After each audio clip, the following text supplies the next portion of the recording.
Tony Dunn, ain't nothing to it but to do it, brother. Let's roll. In a world where Carolina Panthers fans have an insatiable thirst for Panthers news and opinions, only one podcast roars ferociously. It's the C3 Panthers Podcast. Welcome in, Panther fans. C3 is 7:04 bound for the bye week. We've got a special Thursday night show. We're watching Thursday night football, but we're hanging out talking Carolina Panthers. You know you got the C3 crew here, but we teamed up with 7:04 Charlotte Bound Show to talk a little Panthers. It's been a long time coming. Friends and supporters of each other's podcasts. And we've been trying to get this collab going for a minute. And now we are here to do it. My name's Tony Dunn. I'm the host of the C3 Panthers podcast. We're live every Tuesday night. We've got a post-game show, but we're on a break this week. Thank God, because the bye is finally here. And man, I guess we needed a breath to catch our breath. We've been wheezing, Ray. Man, we've been wheezing with losses and losses and losses. I'm here with my crew, CK and Greg, but I'd like to welcome in the 7:04 Charlotte Bound Show, and the host of it. We'll start with the big man himself, Twan Don. Welcome to the C3 Panthers podcast, and thank you for collabing with us this Thursday. Absolutely, man. Always great to be in here with you guys doing this collab thing. You know what I'm saying? It's always a beautiful thing. To have two podcasts come together that respect each other and, and just want to see each other do good, talk football, man. You know, I wish it was under better circumstances that we could be talking to each other right now, being 6-0 or maybe even 4-2, but 0-1-5. I know I keep hearing people say 1-5. I will take that. I mean, that's one better. Yeah. Wonderful stuff. I'd like to shout out everybody in the chat room. Evan Sports Talk, C3, Anthony Mortensen, Carolina in the house. Tim Estes, always longtime supporters, guys. Smash the thumbs up button, subscribe, consider becoming a C3 super fan. I welcome in one of my podcast brothers, Greg, the Bat Daddy. How you doing this Thursday night? Oh man, it's Thursday. I'm not used to podcasting this night, but it's always a good time. We're talking Panthers football. Unfortunately, like we said, 0-6, it's hard to talk Panthers football and they're really positive, but I think somehow, some way, with this group of folks, we're going to figure out something positive about the Panthers football team tonight. There you go. If anything, it's a good a good bunch of people to talk. Claire, welcome in. One of the co-hosts of the 704 Charlotte Bound Show. Say hello to everybody and tell us a little bit about yourself and the podcast. Hey, everybody. I know he was just talking about being positive. I was on the positive train the beginning of the season. I'm slowly becoming more of the kind of getting sick and tired of talking about this football team part of it with being 0-6. God, I can't believe we're saying 0-6. It's bad, but we've been trying to do some shows where we've talked about mainly the problems or the roots of the problems on our shows, and hopefully we'll probably discuss some of those tonight and get your guys' viewpoints, because I think we all know who the root of the problem is with this team. So I'm excited. Thank you for having me. It's the one person that you can't get rid of. Yep. That's right. We've got a listener of our show who is on a campaign to get Mr. Beast to buy the Carolina Panthers, and you know what? I'm a supporter of it. CK doing double duty, podcasting and dad duty. Welcome in, the voice that makes them moist. Well, ladies and gentlemen, I am going to be talking in a soft voice for the first part of this little thing, mainly because of this right here. She is just chilling out, sleeping, waiting for mom to get home. Gaming. So, she's in her gaming chair already. Yep, already in her gaming chair. So happy to be here with you. I would say you boys, but also Claire. All right, and last but not least, Ray is heading back. He's keeping us young, man. He's been b-balling it up, but now he's going to be footballing it up with the C3 Panthers podcast. How you doing, Ray? Yogi, I'm doing all right. Appreciate you having me. Yeah, no, just got done some balls, so apologize I can't be on camera, but I'm gonna still give you my best. Don't worry.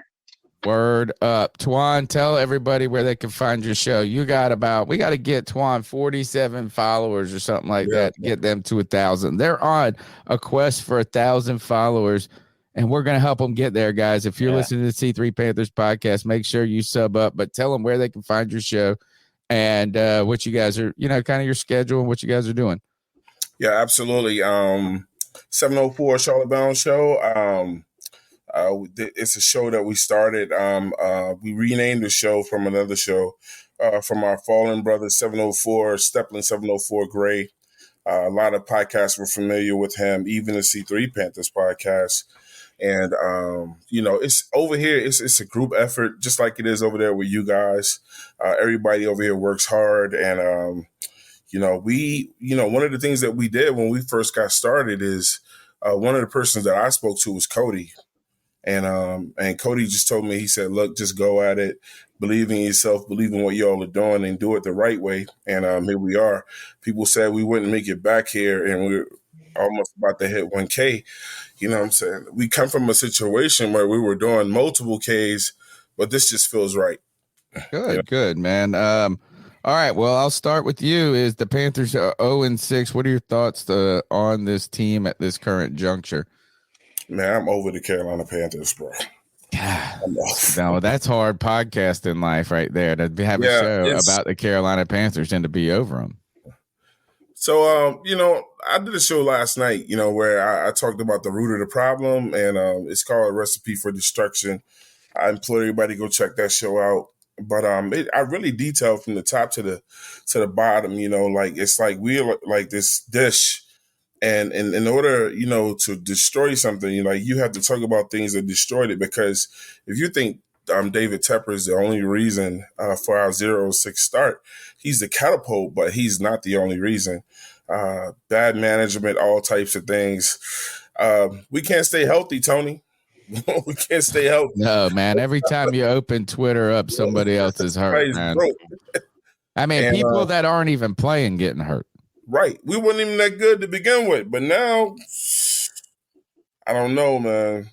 I was one of the people at the beginning of the season said we was going to win 9 games. Mm-hmm. You sure did. That's what I expected. You sure 10. did. Yeah. Look, Greg, look, Mr. Pessimism over there. Greg had 10 wins in his little queue. And if you go back and watch, there's a reason why I didn't expect it. I didn't think we were going to win 10. But based on what we gave up, I expected 10 because we won 7 last year. Right. And that's and with him just saying that, I was at that like 7 to 9 wins max. And I was also on the we will start 0-2 because Bryce will be the starter. And man, was I crucified for that. Ray, did you think it would be this bad? You're looking good now about it, right? No, and that's funny. It's funny you ask that because I feel like I went on this long rant of like, listen, y'all, like, a lot of people, on our show, like, kind of get on me for just not always being the cheerleader fan. And with that being said, when I'm making these predictions, because, these are my opinions, like I said, I was kind of getting crucified for it. I remember just, maybe within the last week or two having a show, and I'm thinking to myself, like, I go on this long rant where I didn't expect it to be this bad. You know what I'm saying? Like, I expected it to be growing pains type bad. You know what I'm saying? Not, this is just from top to bottom awful. I expected there to just be growing pains with Bryce, him starting. I mean, it was my whole spiel was he's going back-to-back division games, one of those in prime time. I understand he's from Alabama. He's played a lot of big games, but like, this is the NFL. You're the first overall pick. You have 2 big games right out the gate. In my mind, it's just like, I didn't think we as a team, the coaching staff and Bryce, were going to be up to it. Now to sit here and be 0-6 with this coaching staff and the way, like on our show, we kind of said it was like the Avengers. It was like just the perfect cast of coaches, whether it's, young and old and just their resumes and everything. It's just 0-6 was just not expected. 0-2, yes. In my humble opinion, I figured we'd be at like 2-4, maybe 3-3 at this point. So to see 0-6, pretty tough. Yeah, I think for me, it's not even the record. I mean, obviously 0-6. I didn't see 0-6 coming. I was in the set like exactly in the same wheelhouse about the number of wins that you had, and that is a 7, 8, or 9. I felt like 9 would be an overachieving, like a really a season to be very excited about. I felt like 7 was kind of the mark that you're trying to hit just to be successful and better. I mean, you should be better. You're better. You would think more experienced coaching staff and ultimately a better run organization by that point. Secretly, I did think there was a way, I didn't want to admit it, that, you know, you could be a 6-win team, and just because there's a lot of new parts going on. But for me, it's not the record that's been difficult. It's just been how bad it's been. You know, is that not only are we 0-6, but it's hard to see right now the team getting not only better in the short term, but now we're sitting here, or at least some of us, or I am, is like sitting here going, man, are we going to be talking about a new coaching staff at the end of this season? Are we going to be, you know, and I didn't have this on my bingo card, guys.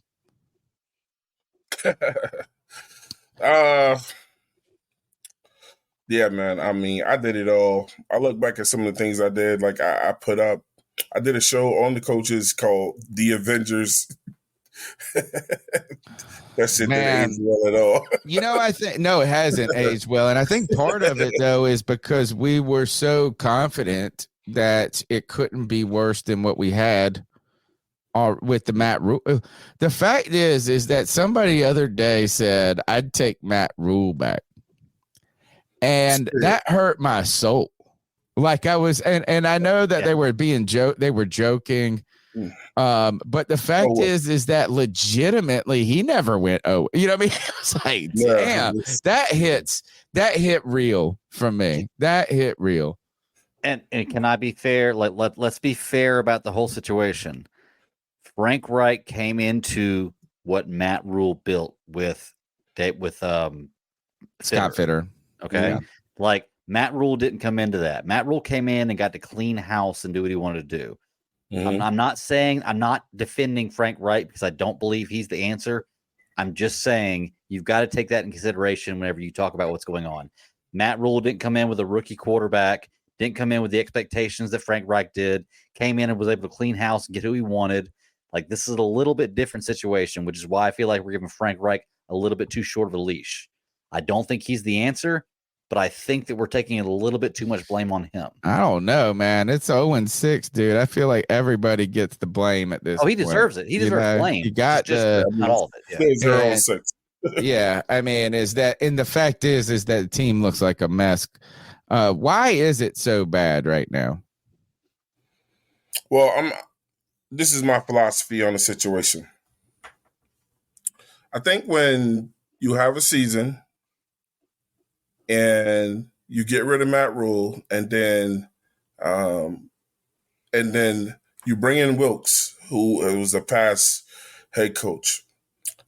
If you know the history of Wilkes, he coached for the Arizona, and he had a horrible team. He came into a horrible situation too, and he got judged on that.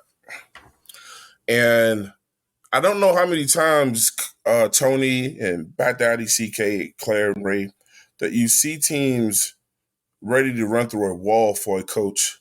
If anything, Wilkes had the locker room, and I think that's the start with a head coach. He had the locker room. Great point. And most coaches can't say they got the locker room. Mm-hmm. You know, and these players did so much as when we were really, really bad, went to Twitter, went to their social medias, went to the owner and said, this is who we're going to run through that brick wall for. This is the foundation. This is going to be a fresh start. You see it in our play. We broke a record against the Detroit Lions, you know what I'm saying, running the ball.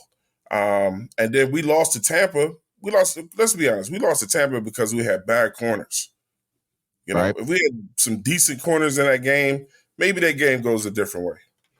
And the first thing that our owner does is he goes and he gets rid of the motor of the team at that time. The motor, he takes that motor out. He goes and gets Frank Reich, who just got fired from his previous job, and replaced by a center, ESPN analyst, Jeff Saturday, and says, not only am I'm going to put him in here and you guys have to follow his instructions.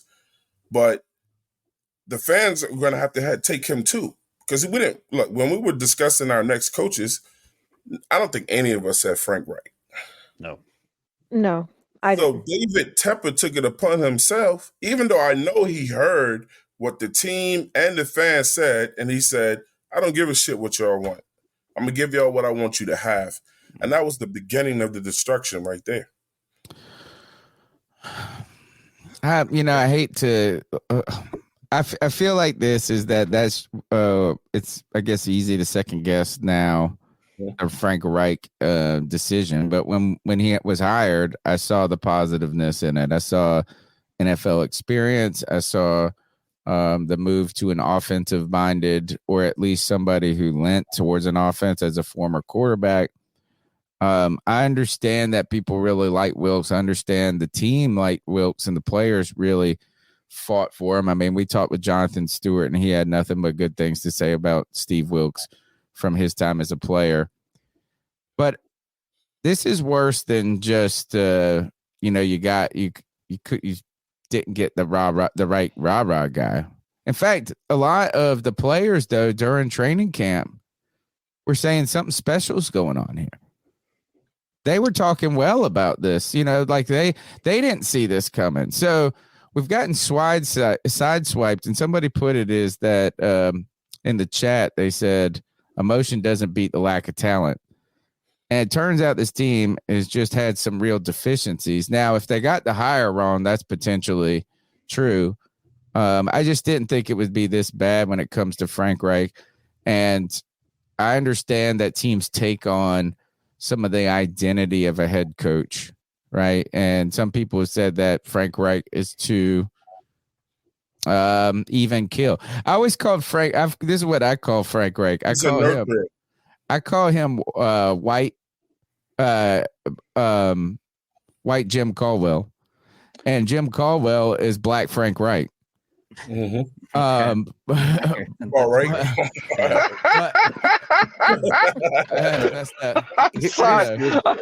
I'm sorry. I wanted Jim Caldwell, and my friend was like, "Why would you want Jim Caldwell?" It's like the most boring dude ever. He's an assistant advisor. I was going to say he's an advisor. Yeah, he's on the team. But I just feel like the problem with Frank Reich, and you can go back and look at the tape,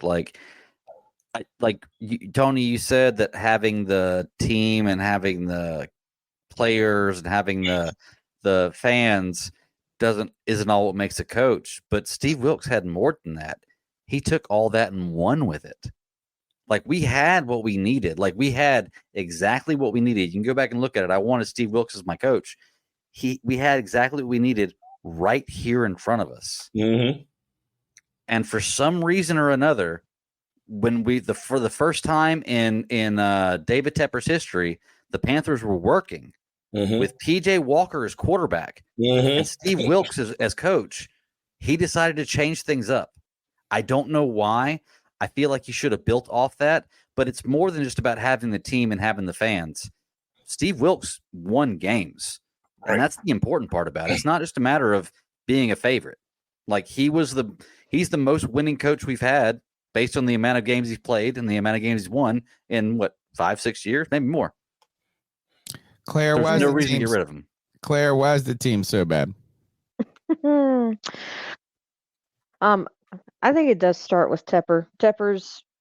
So here's the thing, and I'll go a little bit more in depth about Tepper. I know we've talked about it on our show. There's been mainstream, I guess you could say, sports entertainment and sports media outlets that have talked about it.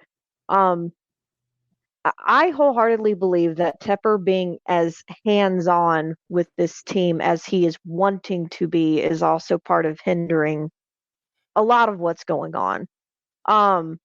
There's this, I don't want to call it a rumor, but there was a lot going around. I think it's starting to become more clear how much that it seems like this coaching staff wanted CJ Stroud, and Tepper seemed to be swinging more towards Bryce Young.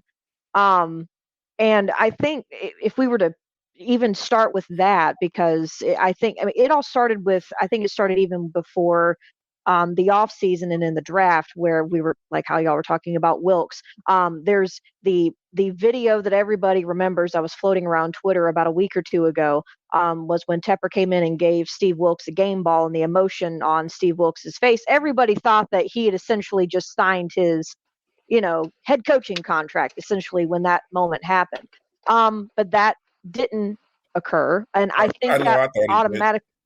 Right. Man, and I think that automatically incited, yes.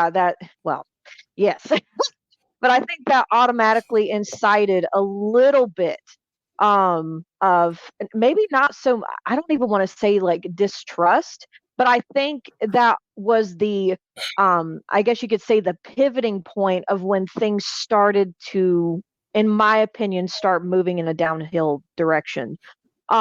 Because if you have guys that are wanting to play for a coach, even Sam Darnold, when he was asked by the media, about Coach Wilks, he said, he's given me a chance to not only have someone believe in me, but he has inspired me to believe in myself. And for that to come from Sam Darnold's mouth speaks volumes. And Sam Darnold was actually looking really nice for a while with Wilks. And then, PJ Walker did come in. I know Sam was hurt. But both of them, either way, were looking like serviceable QBs.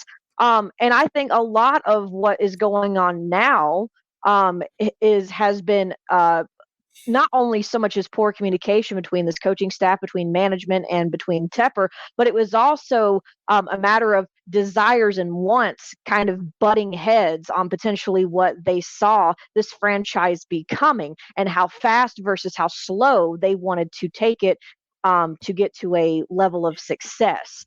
I think Tepper wants to actually develop this a lot faster than what he is led on to be. I know at one point he was in a win now phase, and he says he wants it to take time.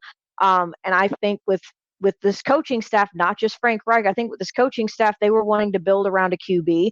And then you've got Scott Fitterer, the GM in the middle, who was sitting here, over-promising and under-delivering, almost like always, and saying that he has built this roster to where we can just plop any QB in the middle and we're golden.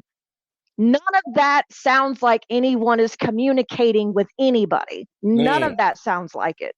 So to me, it comes down to owner not communicating desires and wants, or being not on the same page, one of the two, with the GM.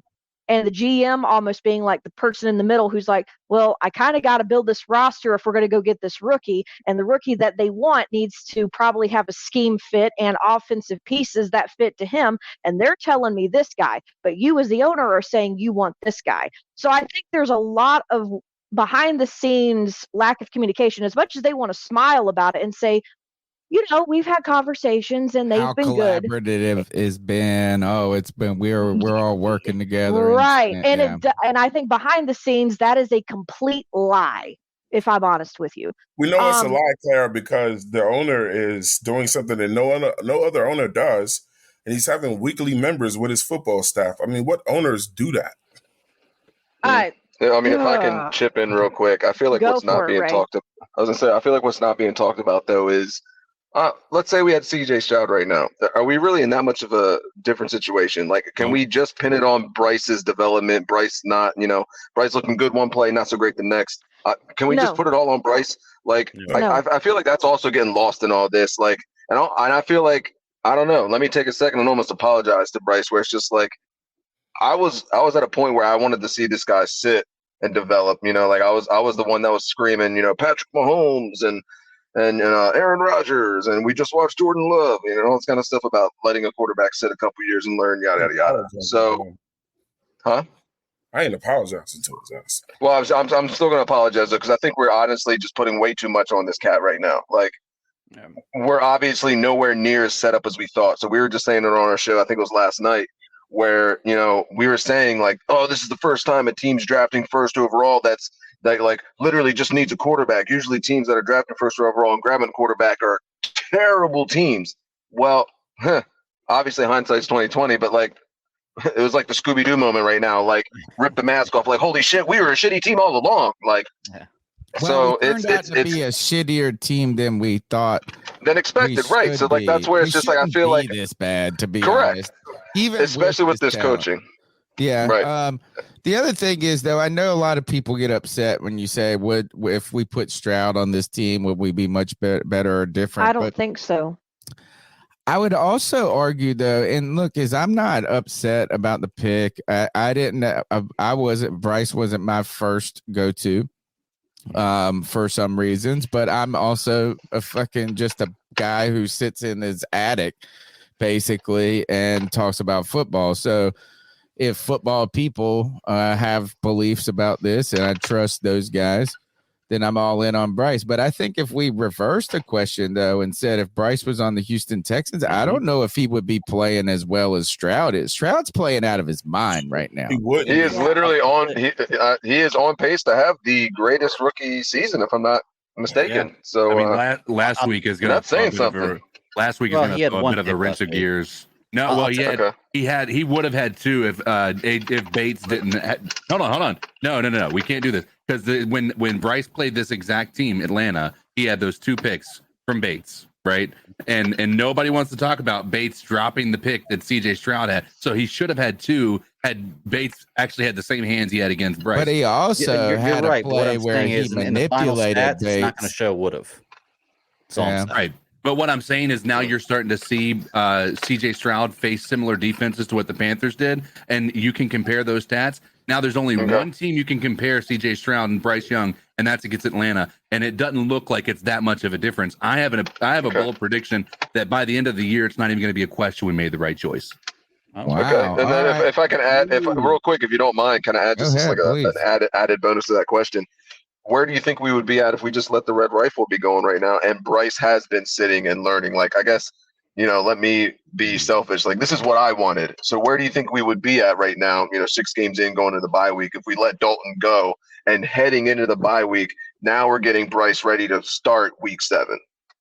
Well, I mean, I guess it would be week 8. I think you would. I mean, if it depends on what your measurements are, is that would the team be significantly better? Probably not, because you're facing so many injuries on defense and this and that. But we can clearly see that Andy Dalton was better suited in this offense against that Seattle game. I know they threw it 58 times. But he was under duress a lot. He was facing a lot of the same challenges that Bryce faces. But because I think of his experience and his confidence in that experience, that it translated. And I would say we would be better. We would be better off. I don't know if I like that idea, though, personally, as I like the idea of learning on the job and getting the growing pains out. And the league is so fickle and so and it's not just fans, it's the coaching staffs, it's the GMs, it's the owners. They got 2 years in them, and that's it. Is after 2 years, if Bryce isn't where he needs to be, teams are moving on. I mean, look, Justin Fields got 2 years. Zach Wilson. Yeah. We didn't even get Cody's guy a chance. I mean, with our team. No, we didn't. Yeah. And look, I think that honestly. Well, I mean, not. Go ahead. Go ahead. I was going to say, coming into it, like, I think that if we talk about the topic of Bryce Young and CJ Stroud being switched, I think you drop CJ Stroud on this team.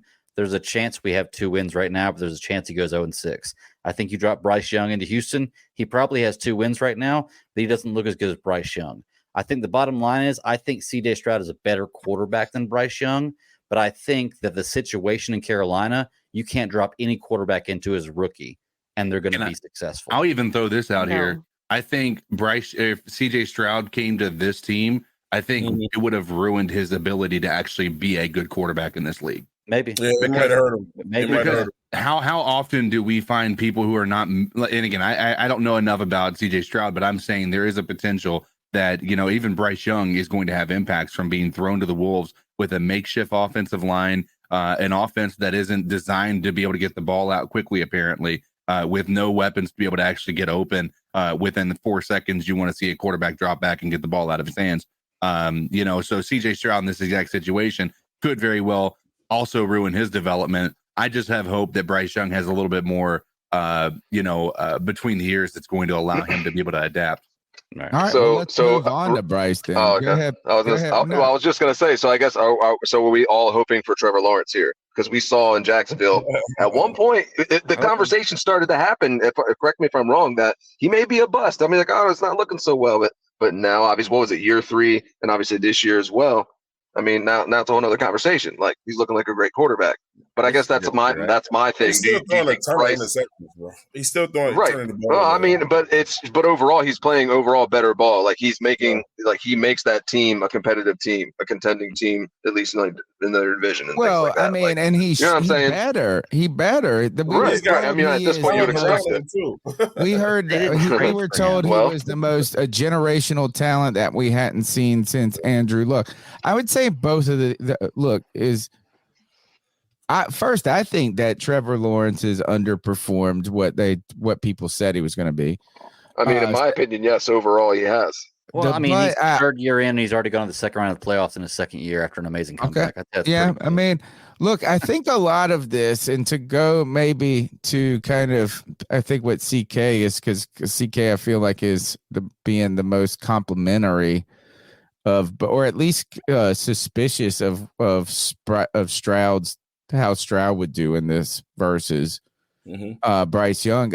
I think the problem, what this comes with Bryce Young is for me, I just try to remind myself of a couple of things. Number one is that I think a lot of the expectations are created by us. Mm-hmm. And the disappointment that comes when it doesn't meet those expectations really has very little to do with the player, their own development and what they can be, but just the fact that we projected them to be so great. And so when they're not what we wanted them to be, then you're disappointed. And so I think for me, this is why I'm not ready to just go out there, CK, and say, oh, if Stroud was over here, he wouldn't be doing good. If Bryce was over there, he'd be doing the same. I think this is just what CJ Stroud did. He has exceeded expectations. Yeah. That's Tony, what he is. And I think that all the Texans team, the coaching staff has, but look, he's dealing with a makeshift offensive line. 4 out of 5 offensive linemen starting offensive linemen out. By the way, looked way better than our offensive line. That's fine, but they're still all backups, though. But you can talk about it being makeshift all you want, but when you look at rankings, it looks better than ours. You're not making me feel any better about this. They didn't win 7 games last year. They're with a brand new coaching staff. CJ Stroud is facing a lot of the same challenges that Bryce Young is. But what I'm saying is just because CJ Stroud is playing great doesn't mean that Bryce Young isn't good. Agreed. And I don't think that if Bryce Young was in Houston, that he would necessarily be playing to the level of Stroud is. And I don't know if Stroud would be playing the level. But I just want to compliment Stroud for his debut in the NFL rather than saying, I guarantee he's glad he didn't come here. I guarantee. That's rough. Listen, hey Tony, right. You got to promise me to go back and listen to the show I did last night, that Recipe for Destruction. I will. We're talking about a lot of that shit now. I guarantee you'll love it. But listen, I'm going to say something that make you guys' eyeballs get big. I said it last night. Ray heard me say it. I think if we bring 2 people back from last year, only 2, I think we're different. Only 2 people. I'm not saying we're winning, but we've won some games. That's Wilkes and Sam Darnold. Oh, God. Run it back with Sam Darnold. And guess what? We wouldn't have to have not having to giving up for him. I was one of the ones that wanted Sam Darnold to fuck out of town. And I say sometimes when you wish, you better be careful what you wish for. Because Sam Darnold, and it hurts me to say, Sam Darnold could be actually balling right now. he would be doing way more than. I mean, at the end of the day, you almost have to jokingly say he outplayed Trey Lance enough to get him traded away. Right. Like, right. you know what I'm Hey, saying? So, let's take this like, one to step piggy, further. I'm saying to real quick to piggyback off Twan, to take that. Like, he played well enough to get somebody else out of town at another team, a very good team at that, and we wouldn't have given up our picks. Look where we'd be sitting right now, Or assuming DJ if we were Moore. 0-6. That just, I mean, yeah, there's a lot of dominoes that fell with Wilkes leaving. You know what I'm saying? Here's the thing. I'm going to take this one step further. Baker Mayfield looks like he's a top 15 quarterback in the league right now with those weapons. I don't want to talk about it. Right. I don't want to talk about Let's talk about PJ I don't wanna talk Walker about it. going into the Browns, finding a way to bring them to a victory without Deshaun Watson in there Yeah. against the 49ers. against the 49ers. Yeah. I didn't even know he played for the Browns. I thought he got cut from the He got cut from the Giants. Bears. He got cut from the Bears, and he was the backup for the Browns. Wow. He just beat the Isn't that crazy? 49ers. Off a fake He punt, just by the beat way. the Crazy? 49ers. I said it in the Panthers Dynasty League earlier. We jumped on a quarterback 1 year too early. We Yep. should have stuck And that's with what I what was we saying had, last night. Yep. Steve Wilkes, and we could have had 2 draft picks next year because we could have still traded Brian Burns, Go ahead and had cook back, DJ Daddy. Moore, Ooh. and even if we'd have lost, we'd have had a chance for Mayor This Williams. is crazy. And there's a few more quarterback prospects that are out This there. is too We shoulda, jumped on woulda, a quarterback coulda. 1 year too early. I'm not saying Bryce is garbage. I'm saying with the team that we have, Bryce Young wasn't the right pick for what we needed. But Tony, We when could you have look at it waited one now, more year that and is set up absolutely just like correct. Chicago. He's absolutely correct. Yeah. When you look at it now, he's right, man. I don't know. I'm not gonna, It makes for a good debate. I'll say that. It makes for a great debate. I'll tell you that. I don't know if it's necessarily right, but I didn't want to wait another year for a quarterback. I didn't want to wait another. How you feel now? For the truth, for the actual truth, I would have waited 1 more year. I don't know how I feel, Twan. One more year. Is this? I think a lot of my disappointment, going back to what I was saying, is more about expectations, because all of the talk was that this was going to be smoother of a transition to the NFL for this player than anybody we had seen, because of this super staff that was assembled of the Avengers coaching staff. I think a lot of this is, I don't think Bryce Young has been bad. I don't think he's lived up to what we wanted him to be. And that makes us disappointed regardless. Next, I would say this is that when it comes to Stroud and Anthony Richardson, who's now hurt, at least Anthony Richardson, I saw somebody on Twitter say this.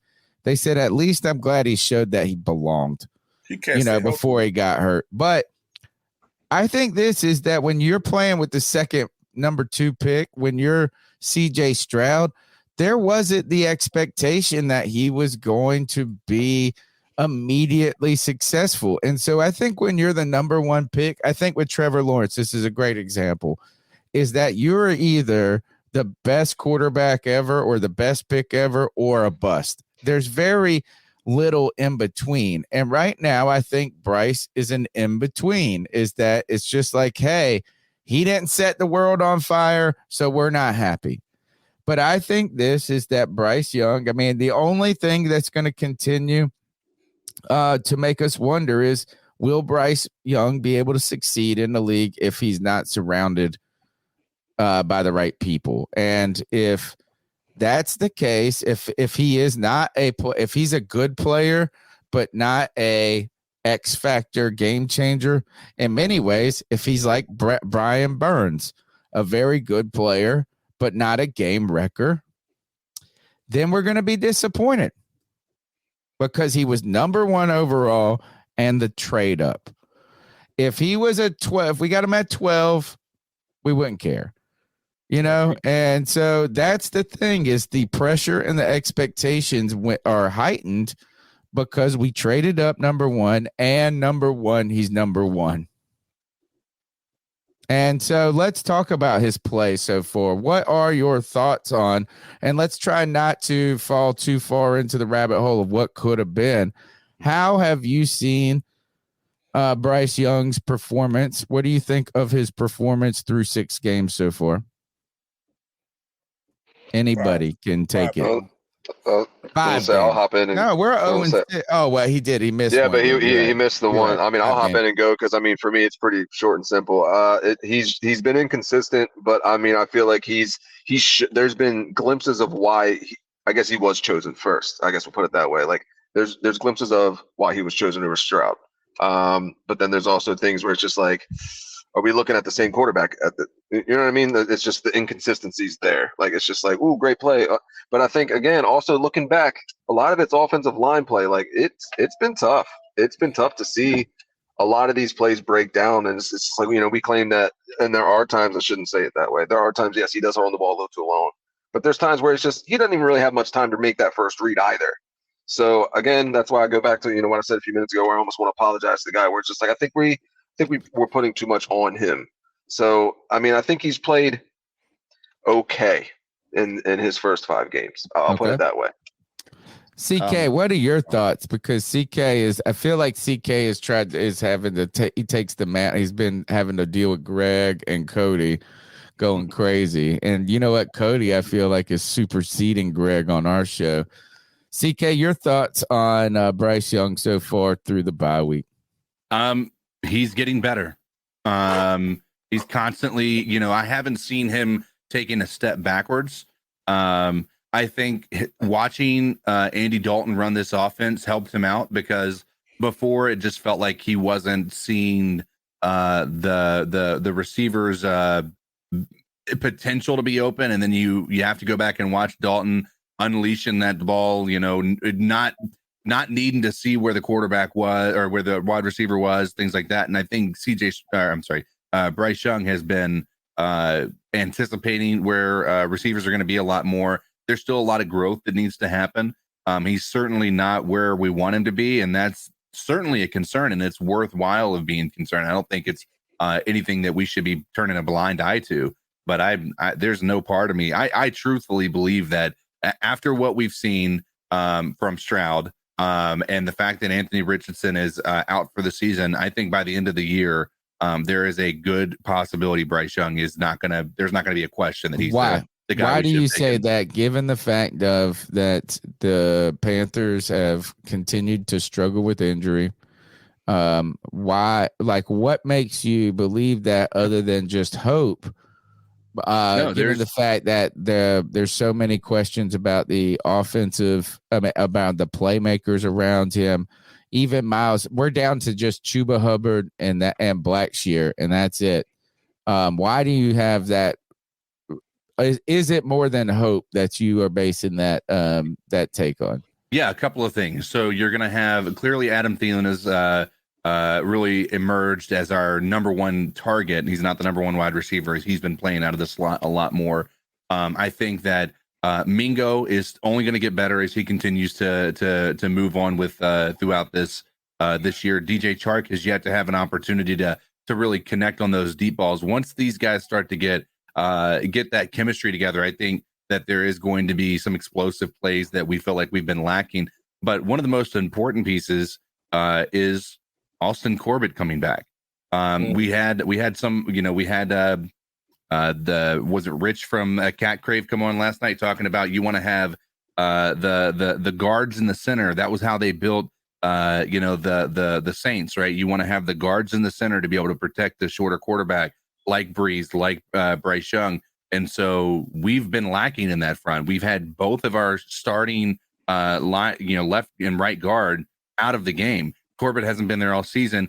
Christensen's not going to be there all season. And so that's been a disadvantage for Bryce Young. Corbett coming back is going to be a positive as we move forward. And I think Thomas Brown calling plays. I'm not saying it's going to be lights out, but I think that some of the things he's going to bring from the Rams is going to allow Bryce Young to play effectively. We want to talk about the way Goff would look in an offense like that. He comes from an offense that can turn basic wide receivers into incredible number one wide receivers on every single team in the NFL. And that's what we're hoping to see Thomas Brown do with some of these guys we have on our team right now. Claire, your thoughts on Bryce Young through the bye week? I mean, they kind of echo what everybody so far has said. He has moments where he does flash. There are flashes of him where you can obviously you see the quarterback that everybody saw at Alabama, that everybody has been seeing since his time at Mater Dei. But I think there's so many different. I know we've talked about this throughout this show so far, but there's components to that kind of boil down to what's going to help better prepare him for success, even if it's later on in the season, not so much next year, but even later on in the season. I'm glad that he has found chemistry with at least a receiver that is reliable for him, Adam Thielen. I know they were talking about it on Sunday, the last game that we played. He's, as far as active slot receivers, in the slot receiver spot, Adam Thielen is first in all categories, and he's tied for first in another. So with that, which is good for Bryce.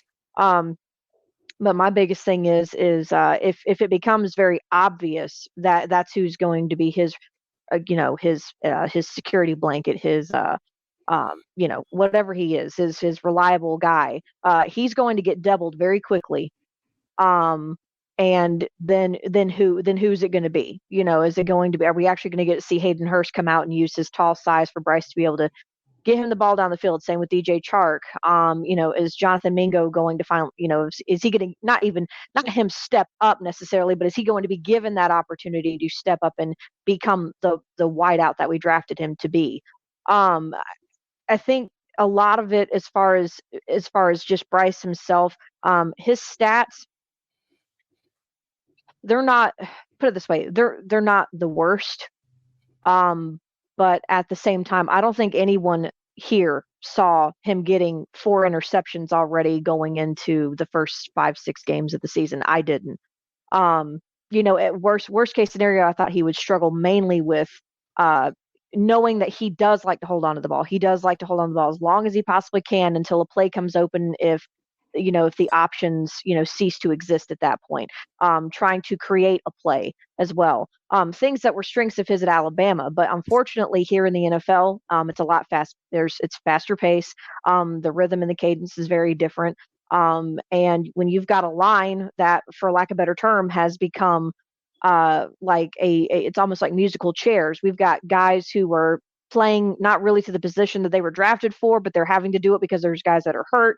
There's no cohesion on the offensive line. I think there are moments where the offensive line eventually just can't keep holding back these guys, and Bryce needs to make decisions, and preferably to throw it away and not take a sack, to protect himself and also to not have negative yardage.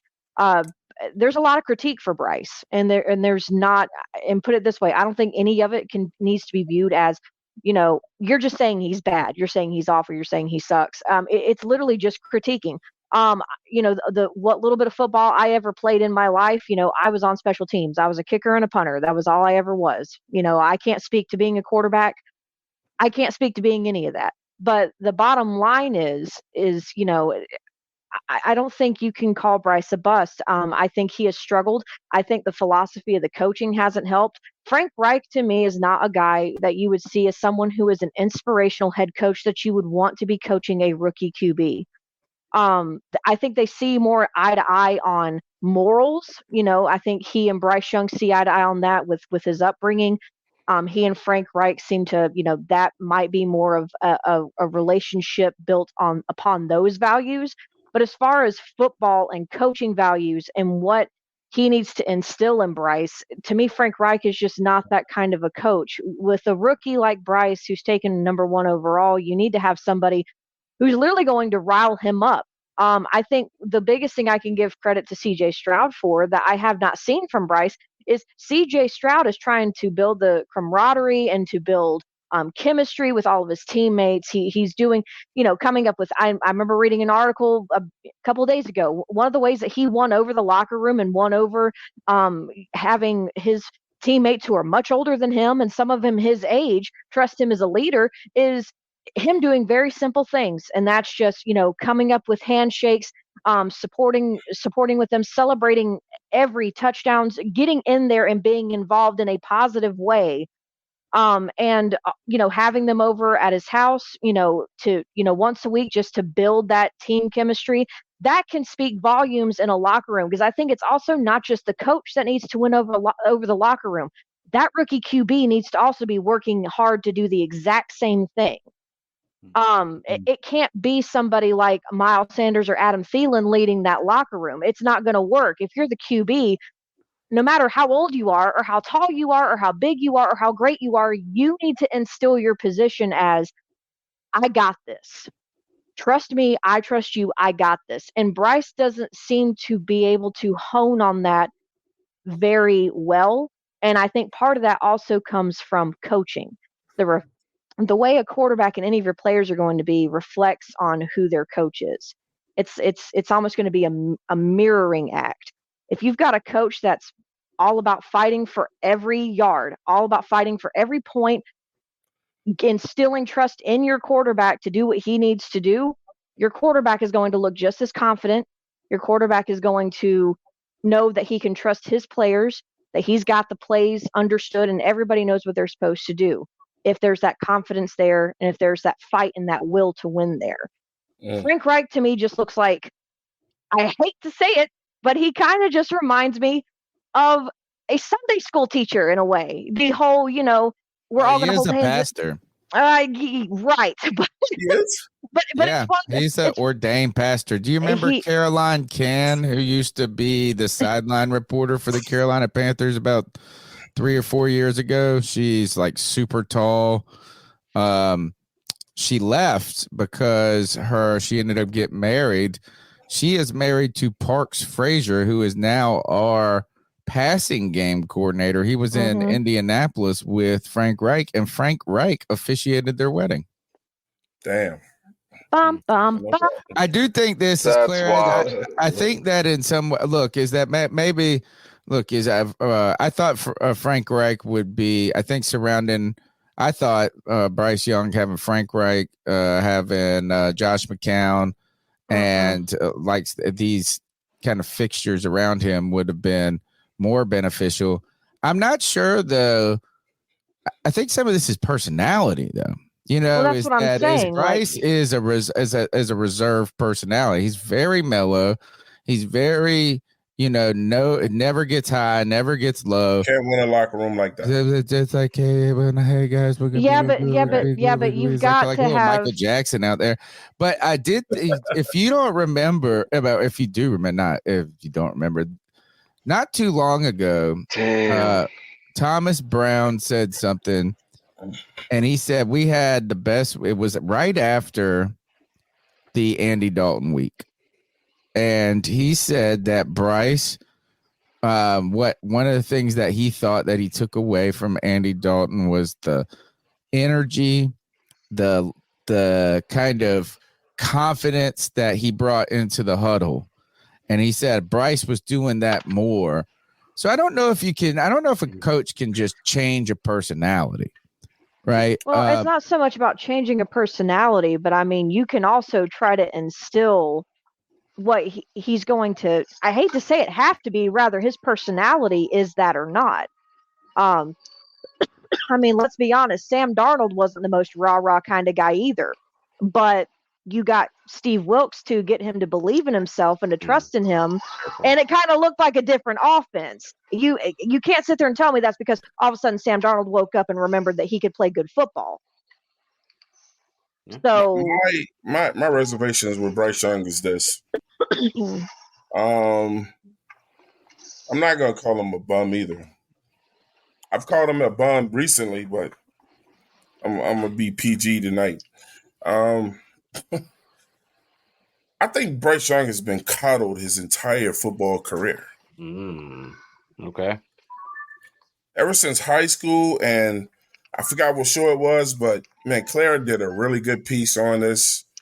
And the dude was coddled in high school. They had to find the right high school for him to play for and have talent around him. He went to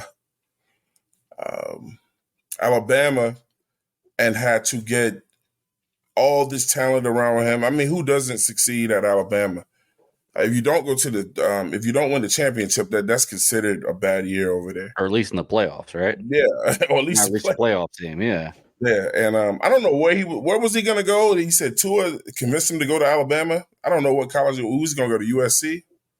Yeah, he was originally, because he's a California kid, so he's originally actually committed to USC, and then he went and visited Alabama. He saw the success and kind of what Tua was doing, and Tua was playing some inspirational football at the end of his, while he was at Alabama.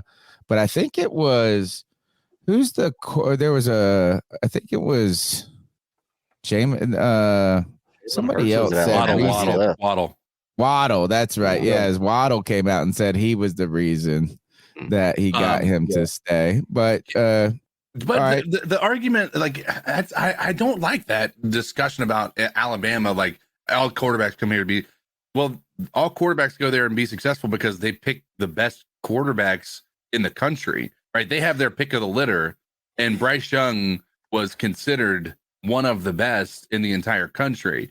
So, like, I can't. Their success is because him coming there should tell you that he was a part of why they're successful. So I don't think I don't think that you're going to be taking somebody who's going to be going to Liberty like a Malik Willis and putting him into Alabama, and he's going to be having the same success that you saw Bryce Young and Tua have and what have you. Like, I mean, I just don't like that argument, because just because the team, the Alabama has a history of being good doesn't mean that it diminishes his value as a quarterback. Honestly, I think it raises it. All right, so so let me explain to him why I'm saying Cottle. Because CK just made a great point, but CK, when Bryce Young goes to Alabama or whatever quarterback goes to Alabama, they're surrounded by nothing but 5 stars. You know what I'm saying? So they're only going to be. I feel like the one time when you really get to see some quarterbacks' talent is when they're playing with guys where they're willing these other guys on teams to wins, and you can see like this quarterback is the grave difference. You know what I'm saying? So over there, even with Bryce Young, they still lost games with him. You know what I'm saying? But the guys around number 5 stars. So my point about Cottle is this. Bryce Young has never been in a situation like he has when he came to the Carolina Panthers, where everything's not set up for him on a platter, where everybody around him is just as good as he is or whatever. So now he's got to really be a quarterback, and now his skills has to come out, And then like they said, as an ex-football player, he ain't going to win me over in the huddle. Bryce Young has no dog in him, and you got to have some dog in you in the NFL. If somebody gets out of order, and I can think of a lot of quarterbacks where, you remember when Ekwonu jumped outside about 4 or 5 times in that game? Bryce Young should have gone nuts on him. Can you think of some quarterbacks in the NFL or past in the NFL that would have grabbed Ekwonu by the face mask and said, I don't know if they would have done that as a rookie, though. I don't know if they would have done that as a rookie. Tom Brady wasn't screaming and yelling at people when he was a rookie or when he just came in. He didn't have a guy going outside. I'm not saying physically. I'm not saying physically grab his face mask. I'm just saying let it be known you're killing me. You know what I'm saying? You're hurting me out here. What we're trying to get done. Look, he's never going to do that. Who's he going to ever argue with? Ever. Yeah, I agree. He doesn't intimidate anybody. That's the problem. And I'm not saying he can't, but he doesn't intimidate anybody. He's my size and he doesn't intimidate anybody. Look, here's my thoughts on Bryce Young. Okay, ouch. Everything we've been saying is valid. Like everybody's making great arguments about the good and the bad of Bryce Young. Yeah. The bottom line is we traded for him, and he's not performing above the level that he should be at a number 1 quarterback. That's the bottom line. I've watched the all-22 tape, and I'll give it to you. Our offensive line is shitty. Okay, but I've watched the all-22, and I've seen him not throw the ball to wide receivers that are open downfield. I've seen him throw the ball to wide receivers that are open downfield and overthrow them. And you know what? Every quarterback in the NFL throws the ball to a wide receiver and lets them get a 50-50 ball. There doesn't have to be 3 yards of separation between a receiver and a defensive back to throw the ball to him. Bryce Young's waiting for the perfect moment. I'm not saying he's a bust. Bryce Young is not a bust. I'm not saying that. He's a good quarterback. He's not the right quarterback for what we needed in Carolina right now. And to be honest with you, I don't think anybody is. I don't think we should have drafted a quarterback. Going back and looking at it now, we shouldn't have drafted a quarterback.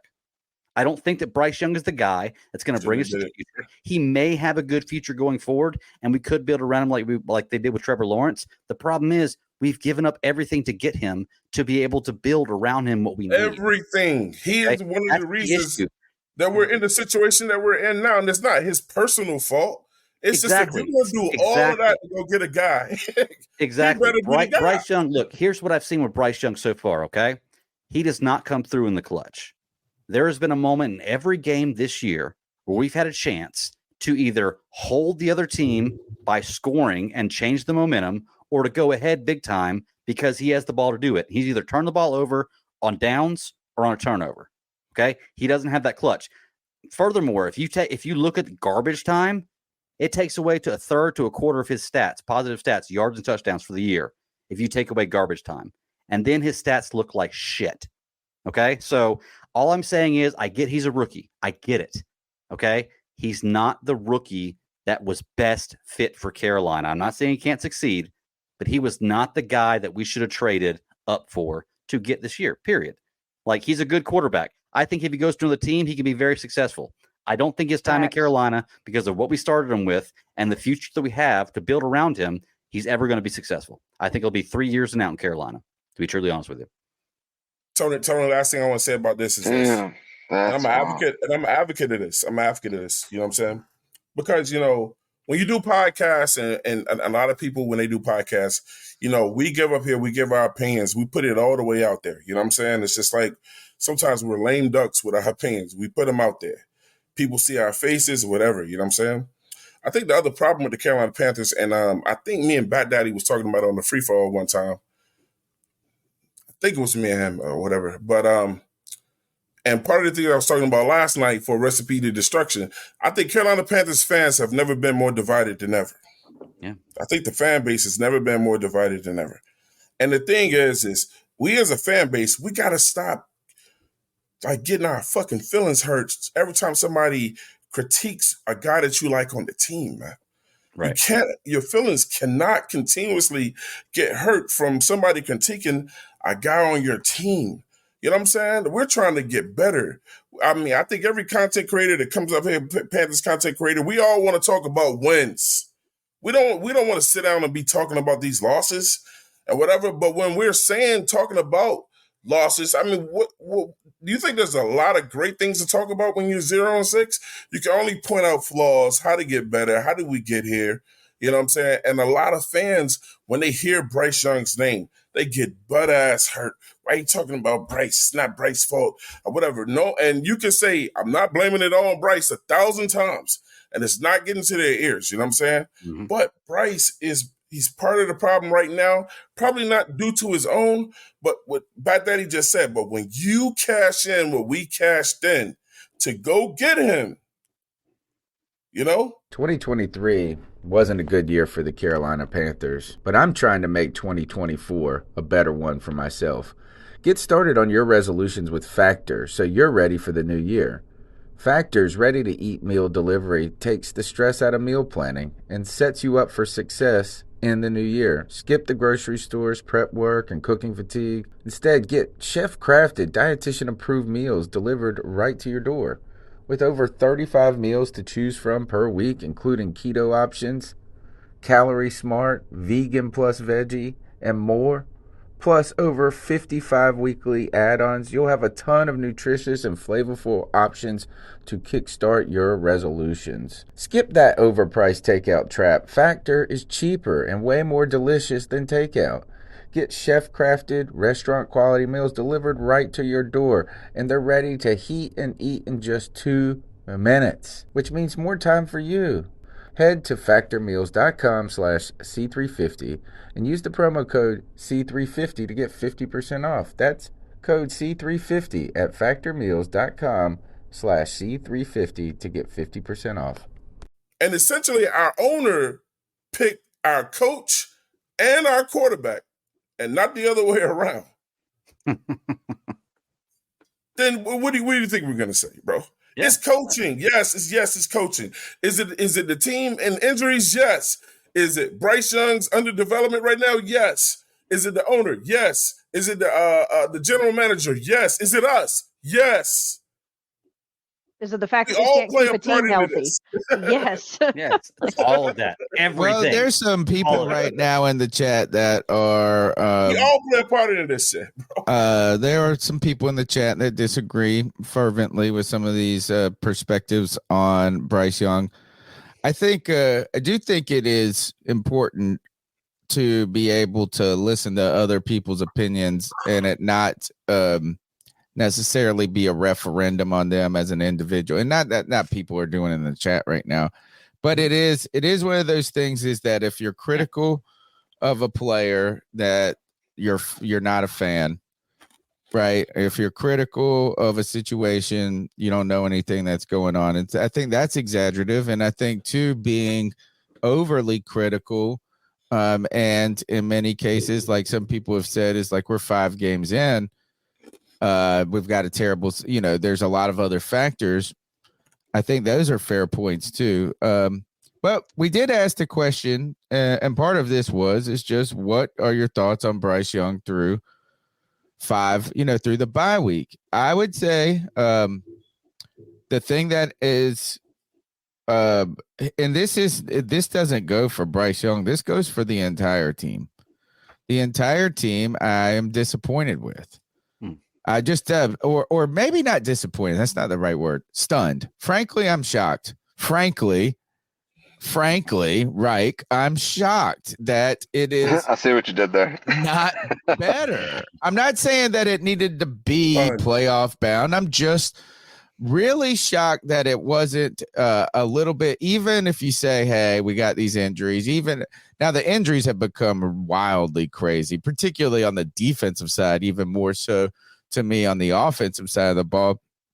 I thought it was going to be better. We also believed that Bryce Young, and this might just be naive on our part, and this goes to Ray's point of, maybe rushing it in too much, is I think it was naive to believe that Bryce Young was going to be this first rookie that never met struggles, right? Is that because we listened to the talking heads so much, we were bought into the hype of how well prepared he was. And this, I'm going to tell you this, I've learned my lesson, guys.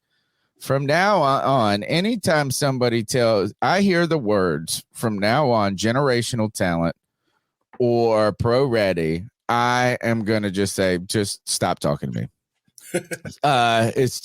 We throw those around too casually.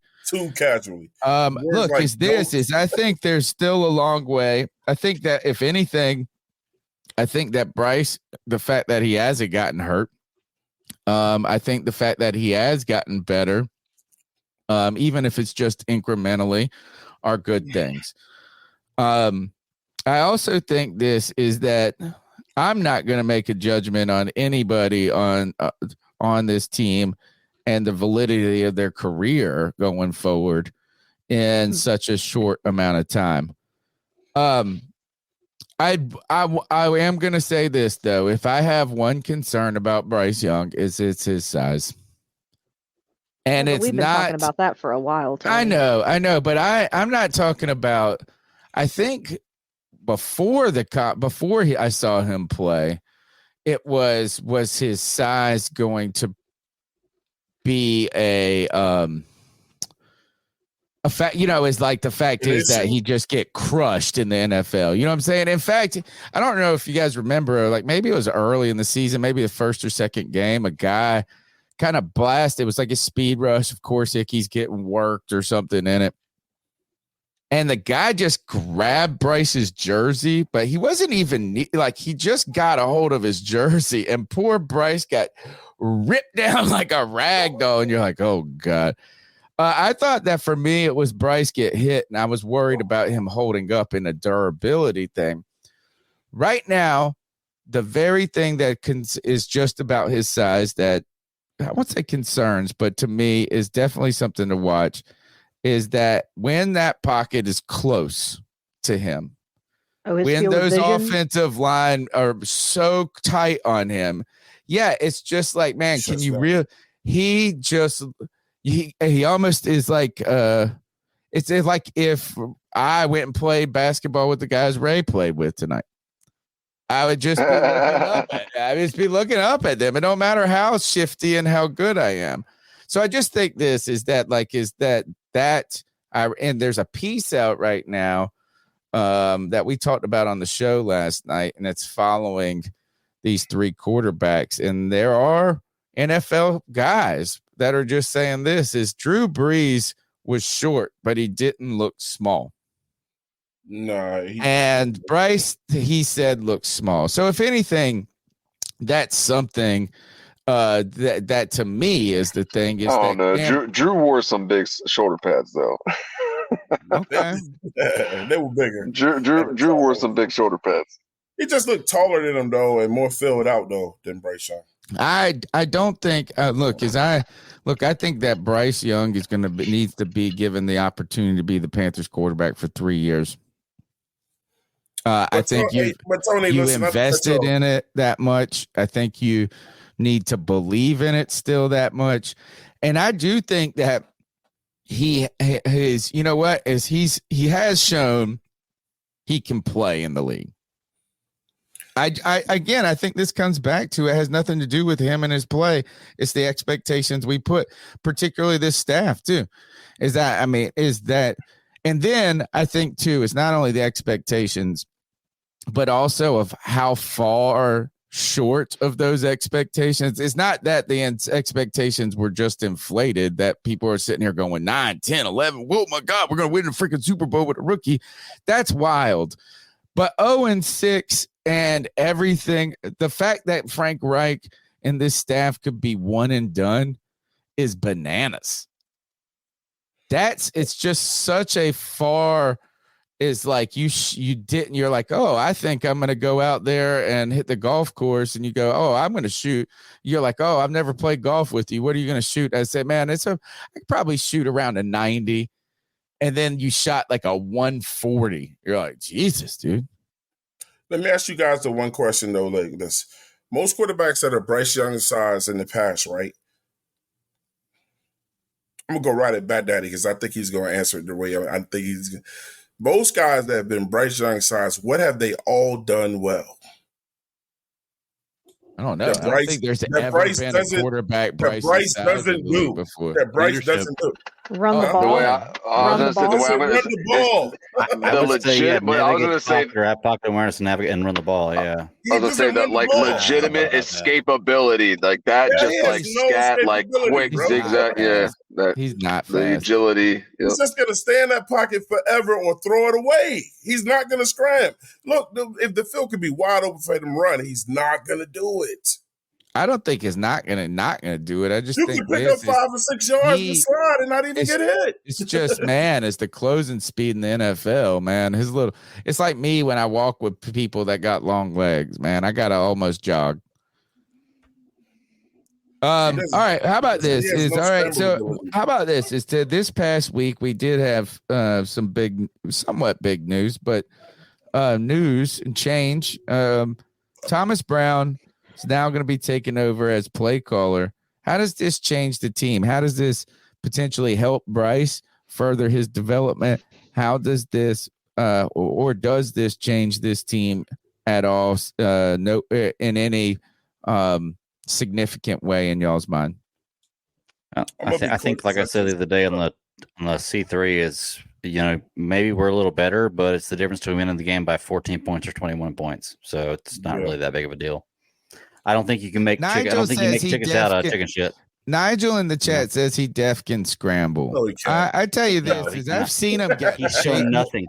Look, he's gotten chased down a lot. No, look, he has shown nothing to show he can scramble. And this, I'm sorry, CK, but this goes back to showing nothing about the future. Like, he's shown nothing to show that he has a bright future going forward. You may have hopes based on things going on, but there's no factual evidence behind him to show that he has a bright future going forward. That is not true at all. That's unequivocally false. You can see you can actually see plays that are 1 out of 10 plays doesn't mean he's going to be a great quarterback. Yeah, it's few. It's a very few. You're right. You're what you're doing is you're taking the anomaly. You're taking the anomaly for the actual substance. Listen to my words here. What I'm saying is he is getting better, right? And every game he has now he's starting to get to a point where he's getting 4, 5, 6 more plays in that are like incredible throws in tight windows. Like this isn't something that is just magically happen. This dude is actually going out there and putting some great things on film, and he's got a lot of I put it in the chat here. He has 16 sacks. CJ Stroud has 8, and 6 of CJ Stroud's came in one game against the Colts in the first game of the year. CJ Stroud, his first sack since that first game came in two of them last week against the Saints. CJ Stroud has not been given this, has been incredibly beneficial, has been benefited by an offensive line and having weapons. Bryce Young has not, but Bryce Young has been able to throw an incredible ball. Like, go back and look at it. Greg, you can laugh all you want, brother. I'm telling you. You're right. The Houston Texans have a great offensive line and amazing weapons. You're right. He didn't get sacked for 4 Nobody weeks. said that at the beginning of the year. Nobody did. Right. You're absolutely right. Starters out, no offense. Nobody thought that the Carolina Panthers. Nobody thought the Carolina Panthers were going to have the worst offensive line at the beginning of the year either. Yeah, because we finished top 10 at the beginning of last year. Right. So what happened? Is to make the argument what happened to the O-line? What happened? CK, how does Thomas Brown becoming the play caller continue to further Bryce Young's development, and how does it change the team? Well, the hope is that he's able to actually call an offense that's intended to benefit Bryce Young. Yeah. Right. Thank goodness. And that's the hope. It doesn't feel like what we've had with Frank Reich's play calling. It doesn't seem like it's been surrounding what makes Bryce Young thrive. Again, my point about this is for people that are listening, and for the people on the panel, it's really got less to do with Bryce's performance, is people's disappointment and just the overall disappointment in the team. And the fact is CK, I thought that when we brought in this coaching staff that was far more experienced than we had under the Matt Rule staff, one that had pedigree not only as NFL players, but Frank Reich being an offensive coordinator on a Super Bowl team, Jim Caldwell being associated with a team that made the Super Bowl. I thought that the team would be able to better plan to attack other teams and to use what it had. Because I'm so sick of people saying there's no weapons, there's no this and that. We're not doing a good job of using what we have, regardless of the talent that we have. They should be better, CK. Not the players just be better. The coaching staff should be putting these players in better positions to succeed. Bingo. And so we're not executing in all phases at this point. And CK, do you believe Thomas Brown could breathe some life into that? I mean, I'm hopeful. I have no evidence to support that, but I'm hopeful that he will be able to come in and actually do some positive things for this team. I can't point to what his fingerprints were on the Rams when he was there. I can only hope that the DNA Sean McVay has is going to transition to what the Panthers are hoping to do on offense. Ray, what do you think about Thomas Brown? How can he help Bryce Young's development? Maybe what do you hope to see out of this offense when we come out the bye? Yeah, so I'm going to kind of stick with what I was saying yesterday, in the sense that I hope, and I'm going to put it the same way too. I hope to see kind of what we saw when he was with LA. So a little more passing heavy. Obviously, still planning on running the ball, and again, I guess to everyone else's point as well, just something that's going to benefit Bryce, put Bryce in a better situation. I feel like Bryce was not put in the greatest situations, and again, that's why I feel like there's times he flashed and there's times where he looked terrible. But again, also got to keep throwing in there with the injuries and the way the offensive line play, and I hope to see a just not so vanilla offense. Right. Does it make you feel good to know that the Panthers are only 3 games back and the Saints are getting blown out on Thursday Night Football? Is the division still in sight? I mean, technically, hey man, Yeah. I was saying, like, and there's a year that we started 1-3 or 1-4. I think it was 1-3 and finished 12-4. So You never know. I'm trying to be that cheerleader sometime. Trying to be that cheerleader sometime. So you never know. We can go on a little run here, but hey, well, I just want to see us be competitive. I'm just obviously I'm saying that kind of very sarcastically, but again I want to see us be competitive, man. Like it's tough. Like I'm gonna keep watching these games. I love my team, but it's when you're sitting there watching it, it's just it just sucks to already have that feeling, whether you all want to admit it or not. It's just like, yeah, we're not going to win this game, or we might look terrible while we do this, or we might just get outplayed from the beginning. Like we may just have zero shot. Like it's a crappy feeling. Like it's a real crappy. Does feeling. this shake up, guys? And I'll let anybody take it. Twan, you get first dibs at it. Does the Thomas Brown shake up? Is it the last shake up before we come out of the bye? Because while people are upset in the chat about whatever positions people have about Bryce or whatever, really a problem with this team comes to talent and depth of talent. While we have suffered a tremendous amount of injuries, the problem with this team really stems from their inability to add players through the draft that have been meaningful for any time.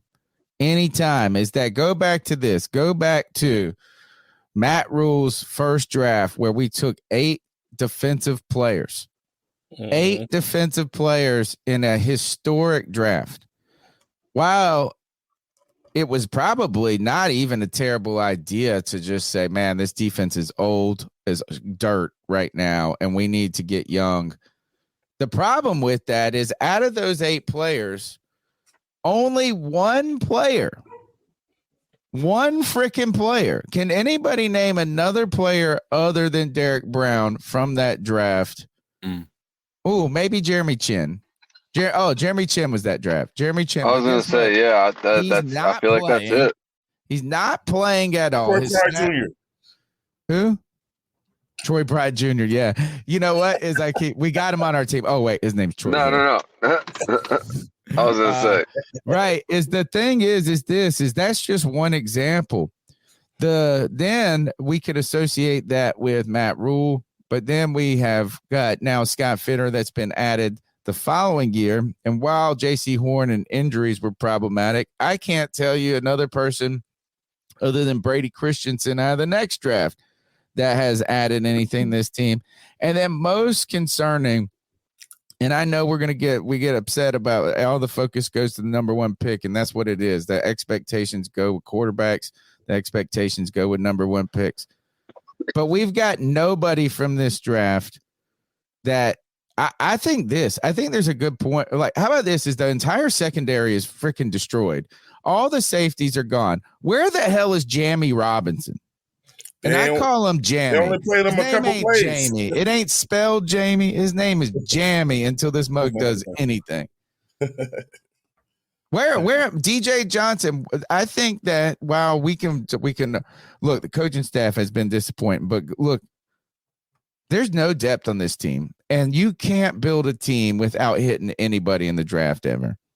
So when you don't, most smart teams, when they're like, look, the season is probably going to be a loss, let me start playing guys and see what they got.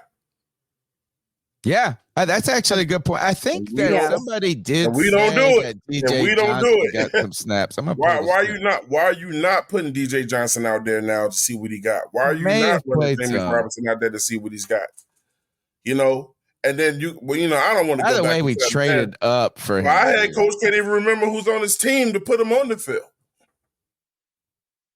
Oh Lord! So what do you guys think? They remembered him enough to put him on the trade block, though. Well, I made it. Yeah, he can't even remember who's on the team to put him on the field, bro. I made a joke about that. I said that he put the request in last week, but they forgot he was on the team. Oh yeah, now I guess we do want to trade. It's like, oh, you're still here? Oh yeah, absolutely. Go ahead. You have permission. Yeah, sure, go for it. It's like you're still here. So do you guys? I believe you have my stapler. Do you guys see changes coming? Office space in the front office. My thing. I want to get a quick take on Thomas Brown though. I hope that Thomas Brown comes in here and blows it out. And I want him to make the offense better, not just Bryce Young. I hope he does something that makes everybody on the offense better. But the thing is, I'm gonna say it again, and people they get mad at me because I go to the fans a lot on shit. But fans, are y'all gonna actually give him a chance? I want to take a little moment. Are you really gonna give him a chance, or are we gonna do what we do, and when or we don't win a game, or it's not going our way, and then everybody says he's a fucking buck? Who? Look, Thomas Brown? I'm going to give Thomas Brown a chance. Ray can tell Thomas Brown just got Frank Reich fired, dude. Right. Ray can tell you. I was like, if I'm Thomas Brown, I don't even know if I take this job because this seems like a fucking setup. Look, you say Thomas Brown took Frank Reich's job, but I guarantee if Thomas Brown comes out and we score 14 points every game for the next 6 games and lose 6, he didn't take Frank Reich's job. No, I'm not saying he's just showing that we have a shitty team. He got Frank Reich fired.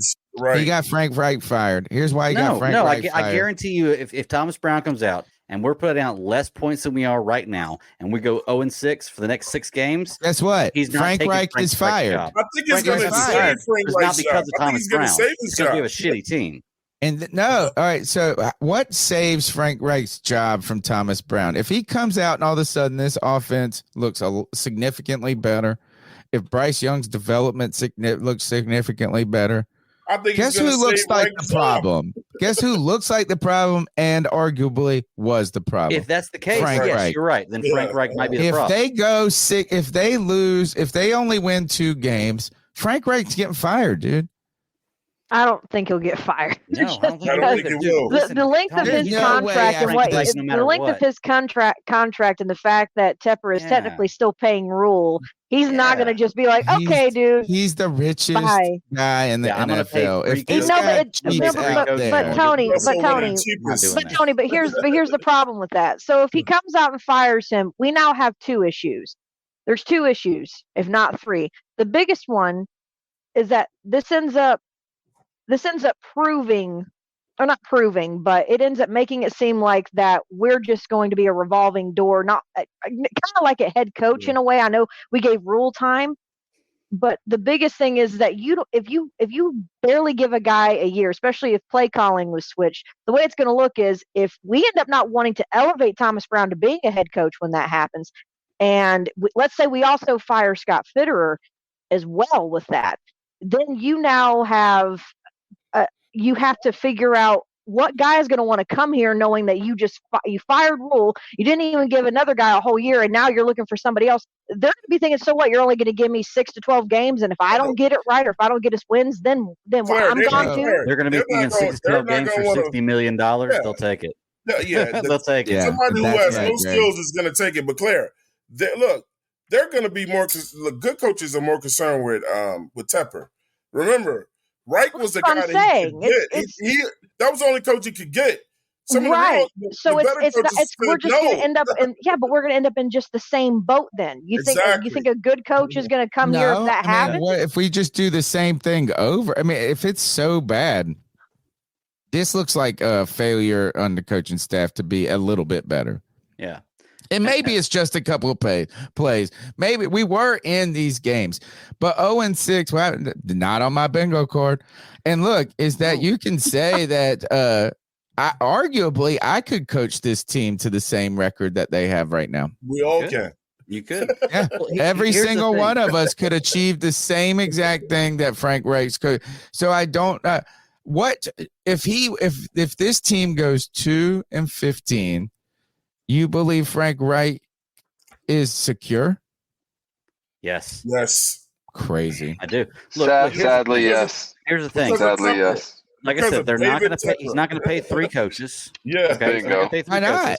He doesn't want to look like a failure. He doesn't want to look like a failure. I'm a businessman. You're not going to spend that much money, okay? And even if you brought in a new coach next year, you're going to have the option of coaches, okay? I guarantee you, some up and coming coach, offensive coordinator, has never been a head coach, would take this job, would take the $60 million guaranteed, even if he knew he was getting fired in 6 weeks, because now he has head coaching experience and he's got $60 million in his pocket. Like, they're going to take the job. So don't worry about not finding a coach. Somebody's going to take that. I agree job. with that. I ain't worried about that. Also, I want to point this out. I'm dropping it in the link right now. We're doing a collab show with 704 Charlotte Bound. I'm linking their YouTube channel direct to in the chat, guys. They're on their way to 1,000 subs. Help them get there. Help us continue to grow this Panther community. Look, whether or not we agree with people's opinions or what is this? Is this a long road to hoe the rest of this season? We're going to need lock arms. And boy, we're going to have to probably manufacture discussion at some point. And that's why we're doing this bye week, bound for the bye week. Ray, do you believe that simply because David Tepper wouldn't looking like 2-14 after you just paid more than anything to any coaching staff all around? Wouldn't that make you look like a failure? I mean, it would. So I feel like letting him go on top of that is just like, man, you just can't get it right. Like, I feel like you know how it is when in the sense of, you got all these billionaire owners, you don't want to be the guy that it just, that is the failure among those men. You know what I'm saying? Like, you don't want to be the joke. Like right now, the Commanders are getting a lot of that well, I mean, yeah, probably too late now, especially with Snyder gone out of Washington. So it's just like, I mean, I feel like eyes are on Tepper now. You know what I mean? Because Snyder's gone. It's just like there's nothing really else too crazy going on in the NFL where there's the eyes are getting drawn to certain owners because of, basically dumb shit going on or whatever. So for the fact that we're looking awful right now, and then all the money he just spent and putting this dream team coaching staff together, and we're sitting here at 0-6, and it's, who knows how when it's going to get better. I'd like to think 2-15 is not going to happen, but I mean, it very well could. So I'd like to think he wouldn't give up on a coach that quick. Again, just to kind of quote unquote save face and not look like a complete failure. But yeah, you're right. 2-15 kind of goes a long way to making him look like that already. CK, if this team goes 2-15, is there an argument that you should fire Scott Fitterer, make the decision right away about who your GM is going to be for the next 3 years, and hire that GM and say, you lead the coaching hire, I'm going to take a nap? Yeah, I mean, I think that everything's on the table if it gets to that point again.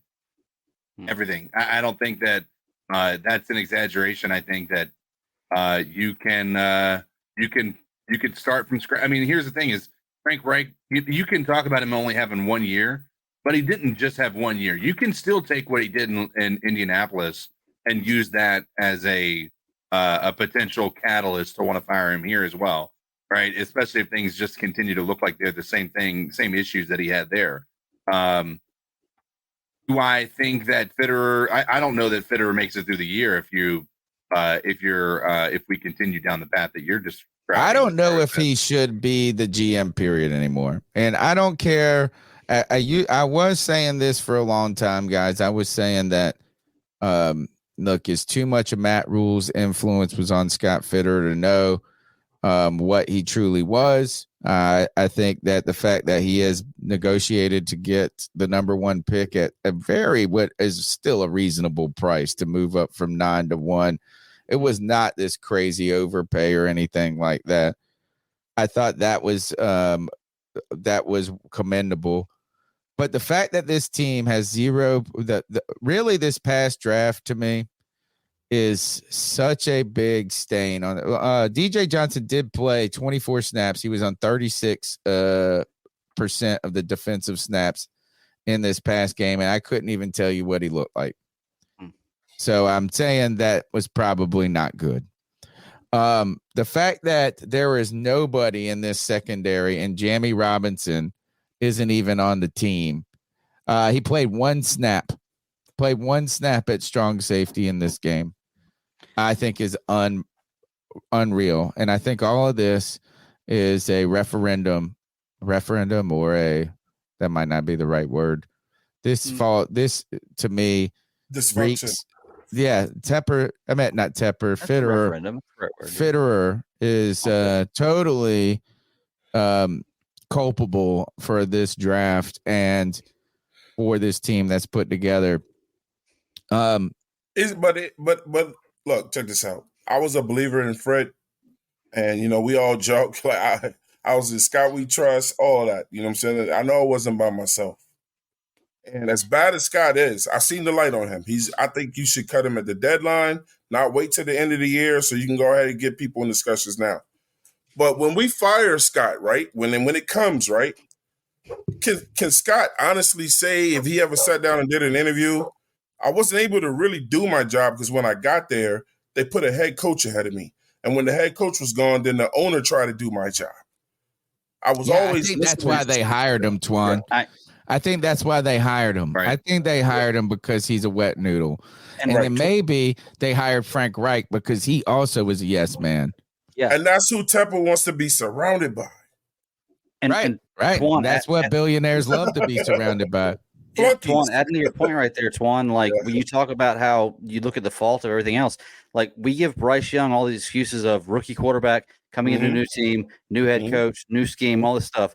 Well, guess what? Frank Reich came into a situation where he's in a new team with a new owner and a new scheme and new players. And guess what? If the rumors are true, he didn't get the quarterback he wanted. So we're going to put all this blame on Frank Reich for being 0-6 when he had a quarterback he didn't want to. So how can I don't feel sorry for Frank Reich at all right now. How can David Tepper, if he forced Bryce Young on Frank Reich, blame him for not being successful with Bryce Young? Tony just told you some billionaire shit. It's not, but that's all I'm saying, though. But you got to take that into consideration. Yeah, it's fucked up.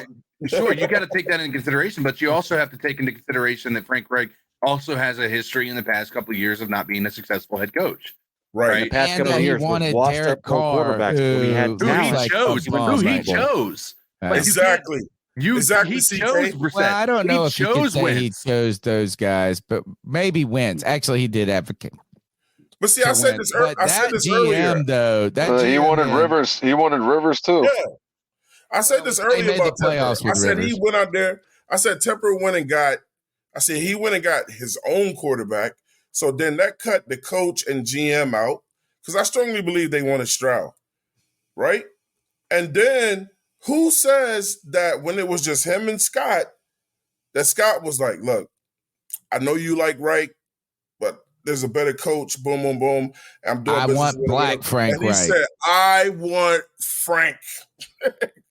Right. I want Jim. Who says that Scott didn't say, "Let's keep the Scott said whatever you want. He fondles Tepper's balls. That's what he does. Man. You can't say no to him. Shit. No. Yep. This is a condition though with I heard it's great about billionaires is that he might not have said, "I want Bryce," but everybody's sitting in the room trying to figure out what David Tepper wants. And that when you're around people of that type of magnitude of money and power, they don't have to tell you what they want. You're sitting there hoping to figure it out the whole time. And that way you don't have confidence in yourself. But guess what? That means that all these guys are wet noodles to me. Let's finish this show up with this talk is that the Carolina Panthers, despite all of this, are in troubled waters, right? And the idea that if this team, we're sitting here saying, I think they can win 2 games. People in the chat are saying more. I don't even know why they're not going to be favored in any single game going forward. So I think there is a potential. The only reason that we believe that they're not going to win, that they're not going to go winless is because the odds generally favor a team winning 1 or 2 games just by other teams fumbling the ball to them. But right now, the Carolina Panthers are in the midst of a rebuild, maybe even at the staff that they put together. How do they handle this? Right now, a lot of talks about Brian Burns. Today, I was listening to I was listening to Adam Gold show, which is on Raleigh's show. Pretty good show when it comes to talking about North Carolina sports, number one, but the Carolina Panthers. He said that Brian Burns will be trick-or-treating in another city by Halloween. We heard Jeremy Chin. A lot of people thought that he was potentially going to be traded, but all of a sudden he's got this kind of crazy injury that we didn't see coming. Do the Panthers sell? Oh, and today was the news that the Panthers informed Terrace Marshall Jr. he had to go find his own trade. because either they forgot he was on the team, that to trade him, or they Terrence can't said you find can't make this anybody. shit up. I always love that when a team says, you go find a trade partner and come back to us. We forgot that you were even here. What do the Panthers do? Do you see moves being made? Are people on the go? Who are those guys on the go? And are those moves the right move? Anybody can go. I go quickly. I think the Panthers should sit still and stop self-destructing. No more trades. No more trades. Leave it alone. Accept what's going to happen this year. Start setting yourself up for next year. Do you pay Brian Burns then? Yes. Or do you franchise him? What do you pay him? Well, okay, so look. Not $30 million. No. But see, this is the thing, and I talked about this last night. Brian Burns nor his camp has ever come out and said they wanted $30 million. The media pushed that out there, and fans took it and was like, he ain't working with us. He never asked for $30 million. He could have asked Panthers for 25 and they could have said no. Then why hasn't the deal gotten done? He could have asked the Panthers for 25 and they could have said no. He probably had a limit where he's like, I'm not going below this number. Or it could be the money's right, but the years aren't. Or it could be the guaranteed money. The guaranteed money. Stability can mean more than, the amount. Like, if they're like, well, we're only going to pay you for 4. And he's like, well, I want 5 to 6 or 7. Yeah. So about that. Yeah. I don't know. Maybe he wants ownership in the team. There you go. PSL, right? A little shot at UFC right there. Yeah, no kidding. That can't be true. Hey, some Bitcoin. I mean, if it is true, like, man, awesome. That guy that takes some huevos right there, man. That takes some huevos right there. I think that all right. So Twan wants to sit tight. Yes, accept our lumps, and I mean, I just think Scott is the scapegoat to fire him. But go ahead. I mean, they ain't gonna let him be who he is anyway. Tepper needs to hire a GM that's gonna come in here and has an actual voice. And it's going to be willing to get fired and go, bro, look, you hired me for this. Let me do it. But is he going to hire a guy like that? Probably not. You know what I'm saying? But in the meantime, man, just sit tight. We already lost so many. We want to lose more draft picks, doing more dumb shit. The Carolina Panthers is known for not paying their players, bro. We're known for this. So unless you want to do everything through the draft, free agents are not coming here. Man, we're gonna have, they are. We're about to be paying out some money. We have to do what Jacksonville did, and Jacksonville had to overpay because they're not a destination. They're not gonna get no good deal. So we're a check destination. We're a check destination. Come get your check and leave. Ray, what should we do? Should the Panthers be making moves? Should they sit tight? Who should be on the move, and what do you want for them? I mean, I keep going back and forth. There's part of me that wants to get rid of Brian just for the draft capital. If you guys know me, I love talking drafts. I love draft time. So of course, me, I want draft picks. We don't really have that many, and we damn sure don't have a first. And we would have the first overall right now if we actually had our own first. But with that being said, it's there's times where I think to myself, like, well, if we technically have the cornerstone of obviously every team, which is a quarterback, on the offense, like we need that for the defense. And I mean, really outside of Brian, I don't know who that is on this team right now. So it's just, I feel like we almost have to keep that. Like we have the building block to each side. Like I want to say it technically should be J.C. Horn, but my man can't stay on the field. So it's to a point where like I almost feel I want to say everyone's basically up for grabs outside of Brian on that defense. And I guess now Chin, and it kind of made me laugh when the Chin news popped up. It's just like, man, so you were rumored to get traded and now you're just conveniently hurt for the next 6 weeks. Like you must have really wanted to stay. Like, I'm on the trade block. I'm on the trade block. Let me throw myself down these stairs right quick. Yeah. I would be like, coach, I fell down the stairs. I had an accident at home. I would be like, I am fine, dude. I am 100% fine. This team doctor making this shit up. I'm ready to get traded. Greg, CK, your thoughts on trades and moving people, and then Claire, jump in there. Go ahead, CK. All right, I'll throw mine out there. I'm right there with the thought that we don't do anything. I mean, I'm so tired of this making moves and then always losing. Like, I can't really speak to anything that we've won with Scott Fitterer at the helm. I just don't. The thing I was telling I had this conversation with a couple of coworkers today.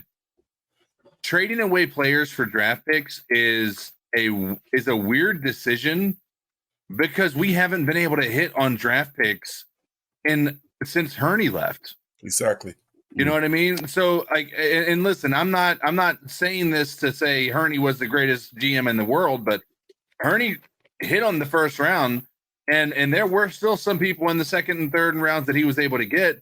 We can't say the same at all for Fitterer. Fitterer has not. You can't put one person on the list that Fitterer you felt like he drafted in the later rounds that you thought, you know what, he made the right choice. Yeah, Greg, look. Sometimes, man, you just got to look at the situation and realize it's time to sell the farm. I say Carolina gets rid of J.C. Horn, gets rid of Dante Jackson, Brian Burns, Frankie Louvu, DJ Chark, Adam Thielen. Every player we have, you build around Bryce Young and Derek Brown. You trade everything you can, second, third, anything past the second round. You trade those picks away to get into the first and the second as much as you can the next 2 and 3 years, and you build around that and free agency. I mean, I'm sorry. The reason why Carolina's in the situation they're in is because we've half-assed tanked for the last few years.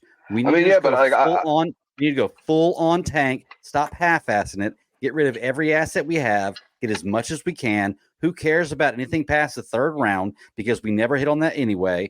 Get rid of everything we can to build up as much as we can. At least next year for the first round, and the next couple of years have multiple firsts and seconds going into what we have.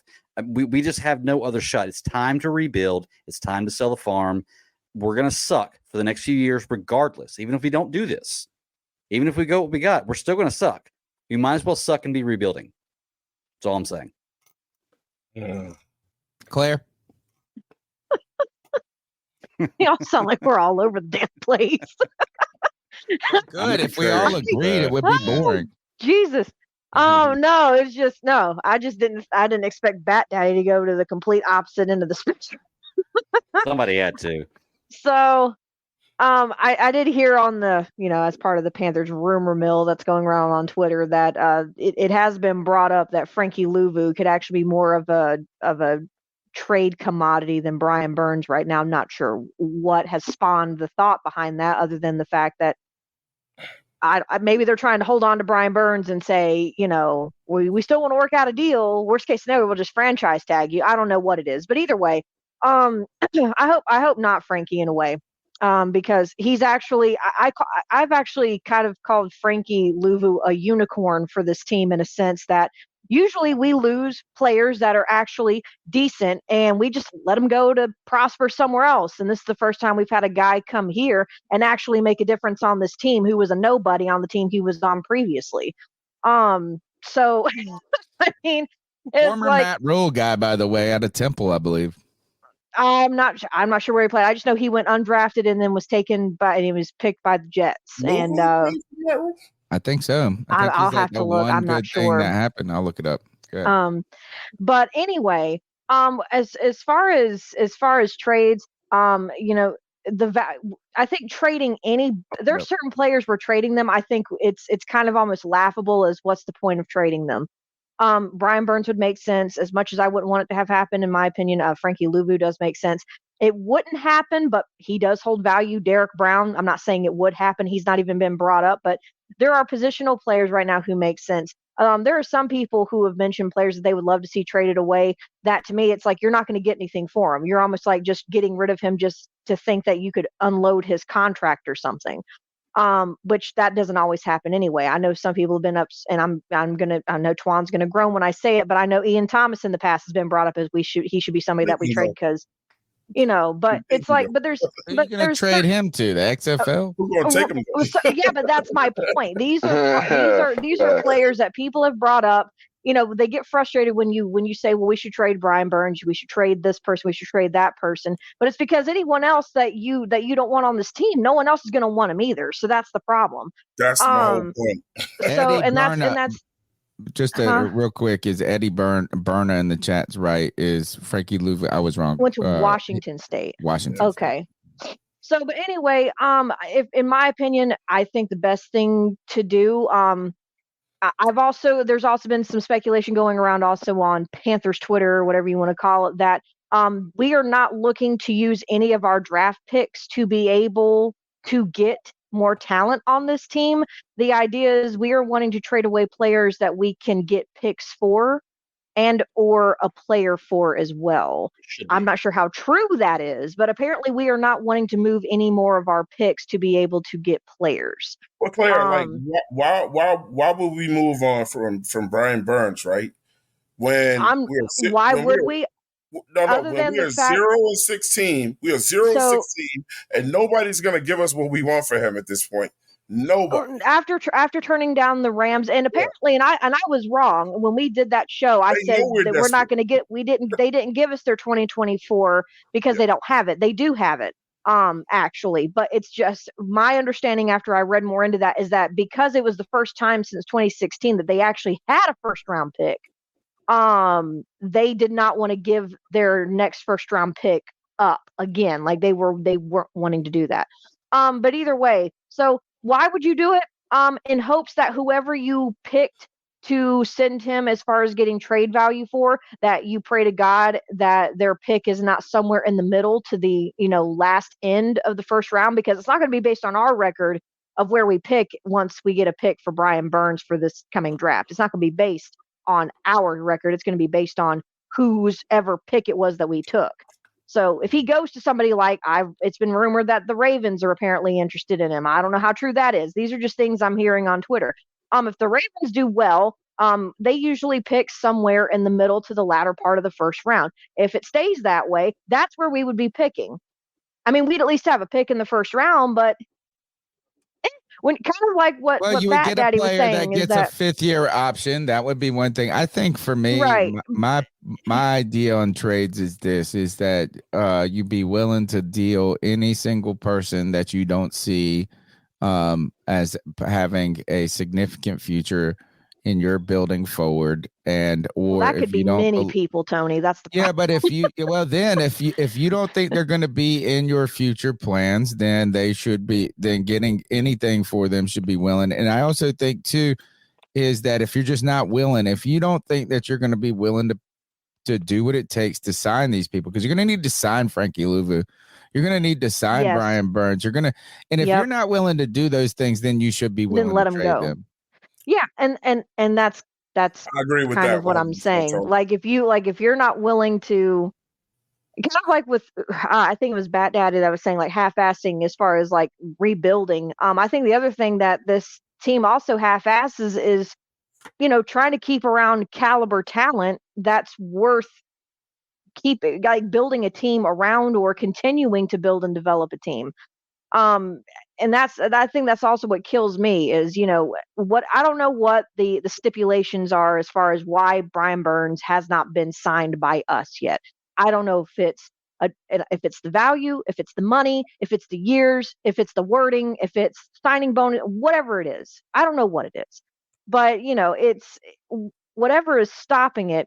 If it's something as simple as the annual salary, like with the base salary of what he's actually going to get, meaning whatever he gets guaranteed, is not meeting his standards, then in my opinion, the fact that you also were willing to turn down, even though they weren't for this coming year, 2 first-round picks in a second, it's like, what tier, like, do you only value him in the sense of whatever you can get for him? Because apparently if you're not willing to pay him, well, that's going to be that's kind of what's annoying too. And I said it on another live. What's also annoying is that there are players in the past that we let go with the understanding and anticipation that we were trying to save money to be able to pay guys like Burns and a Derek Brown, who are now on other teams. And this is going to be like a Stephon Gilmore. You could argue a Hassan Reddick. You could even go back as far as arguing maybe even James Bradbury if you want to reach that far back to say something like that.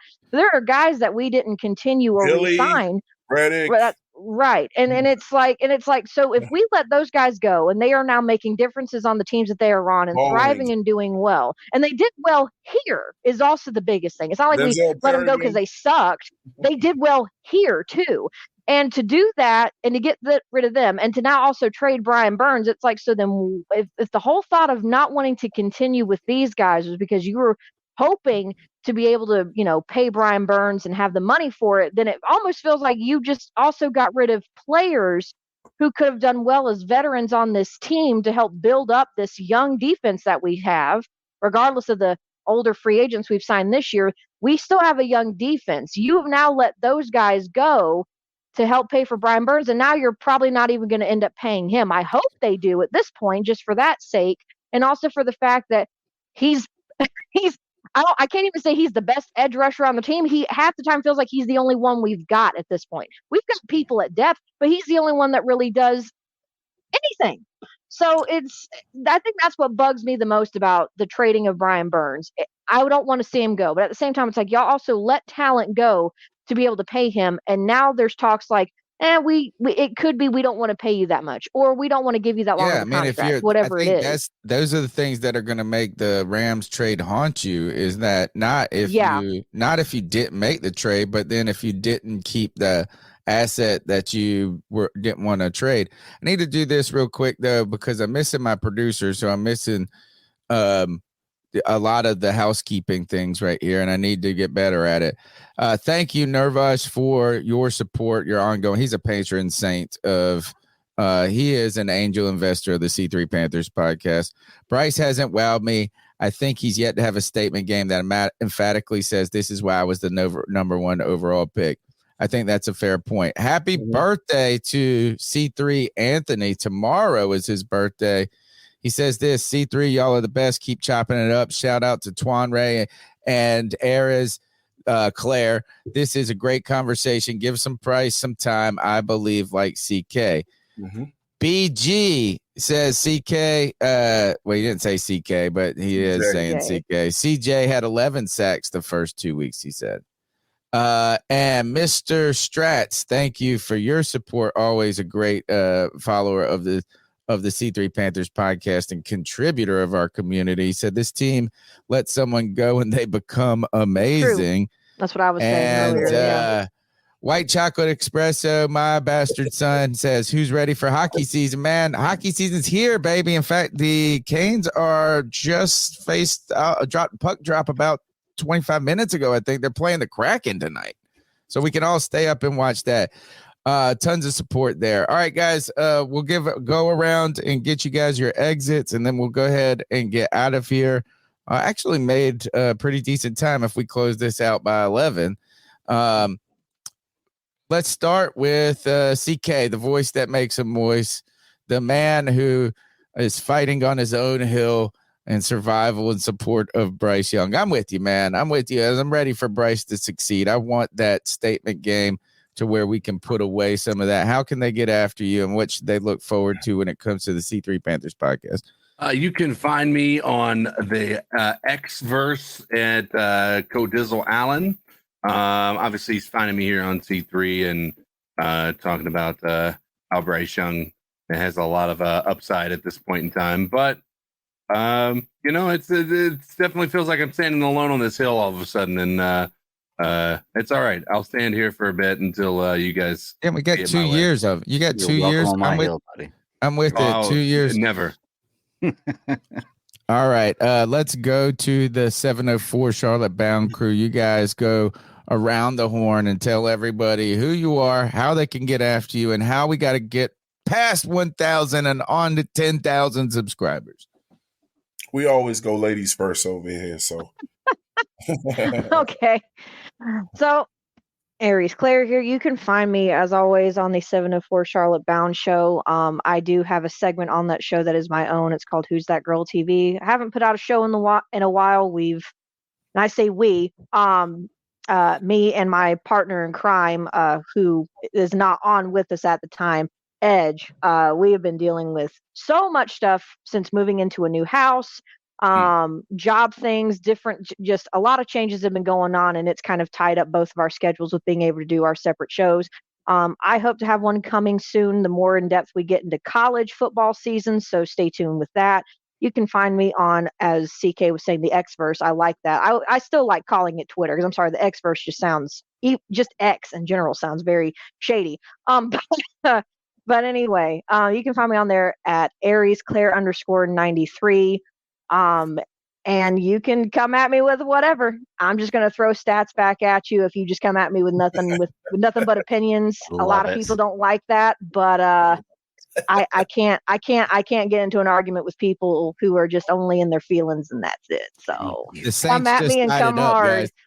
The Saints just tied it up 24-24. Something to go watch then, huh? Yeah. Well, Evan that's Ingram cute. just scored a touchdown for me, fantasy wise. We'll be good. I just want to know if Kamara scored. He just got the 2-point conversion.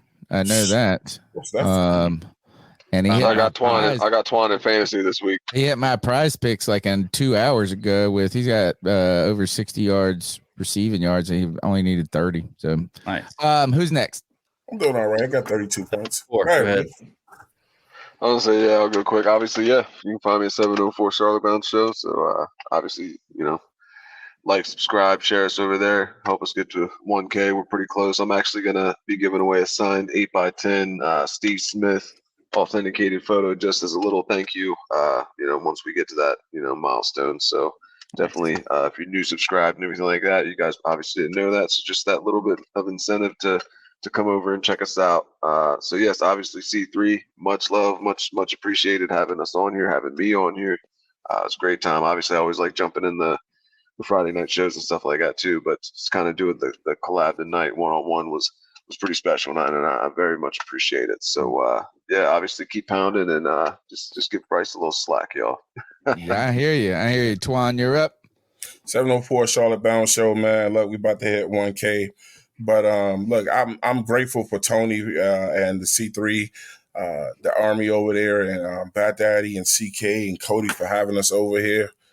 Much appreciation for that, man. Make sure y'all continue to, if you haven't already, or people looking and watching us, to also subscribe to the C3 show, man. And they got a lot of great guys over here. I thank you guys for letting me actually interview a lot of you guys.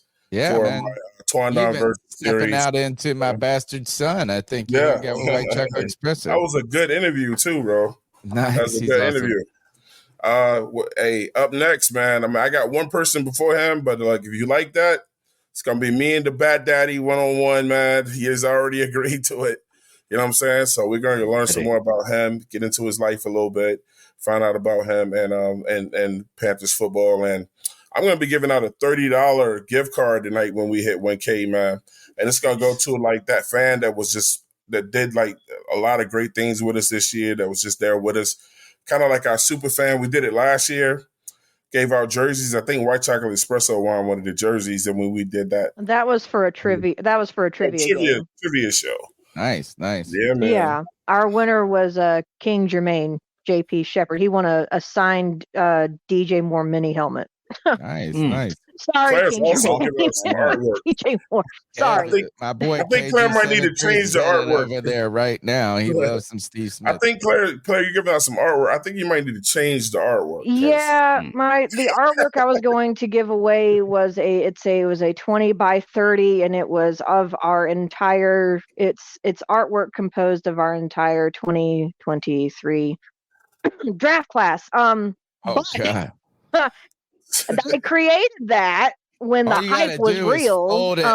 Just fold the ends in with just around Bryce. But anyway, Bryce is in the middle, thankfully. But put it this way, I will change it up, and I'll say it on here because I totally forgot. It's not that I forgot. It's just I didn't even think twice about about what's going on with this team right now. Somebody might not actually want the entire draft class like how I had initially created it. But what I will do instead is I will just I will say that I will be available for anyone who wants, whoever wins, whatever. It will be I will have it be winner's choice. So whatever you want me to create, I will create it, and I will let you know what size I can have made for you. We'll just do it that way to make it easier. So Right on. Greg, how do they get after you? Yeah, man, you can find me on, I guess what used to be Twitter, now is X. It's my only form of social media, at the Bat Daddy 52.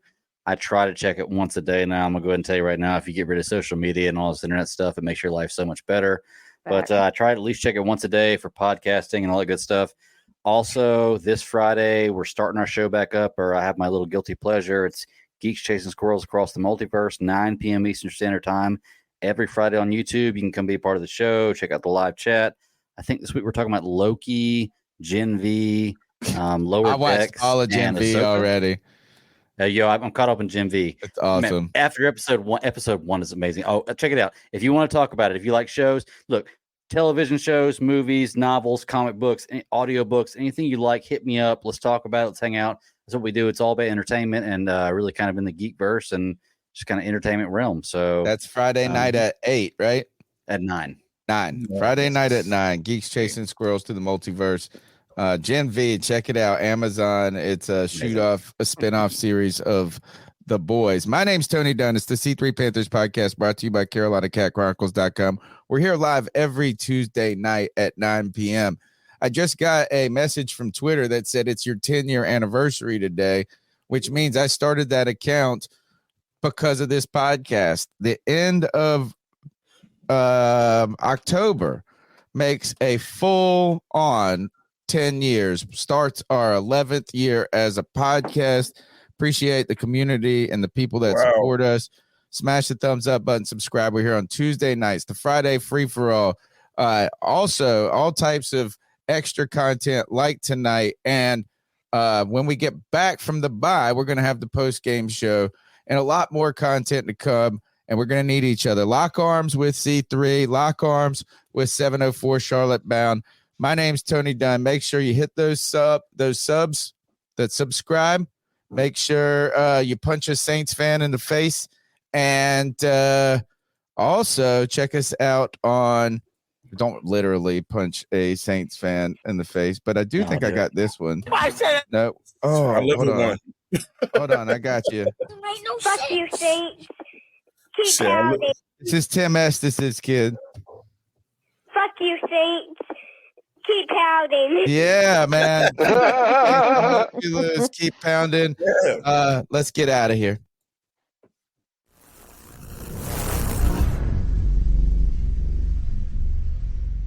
Doctors take Field of Greens for their own health. Here's Dr. Ryan Green to explain. We're like you, too much fast food and not enough exercise. That's why I take Field of Greens. The fruits and vegetables in Field of Greens support my heart, lungs, kidneys, and metabolism for weight loss. And Field of Greens promises your doctor will notice your improved health or your money back. Get 15% off with promo code HEALTH at fieldofgreens.com. That's promo code HEALTH at fieldofgreens.com. Product is not intended to diagnose, treat, cure, or prevent any disease.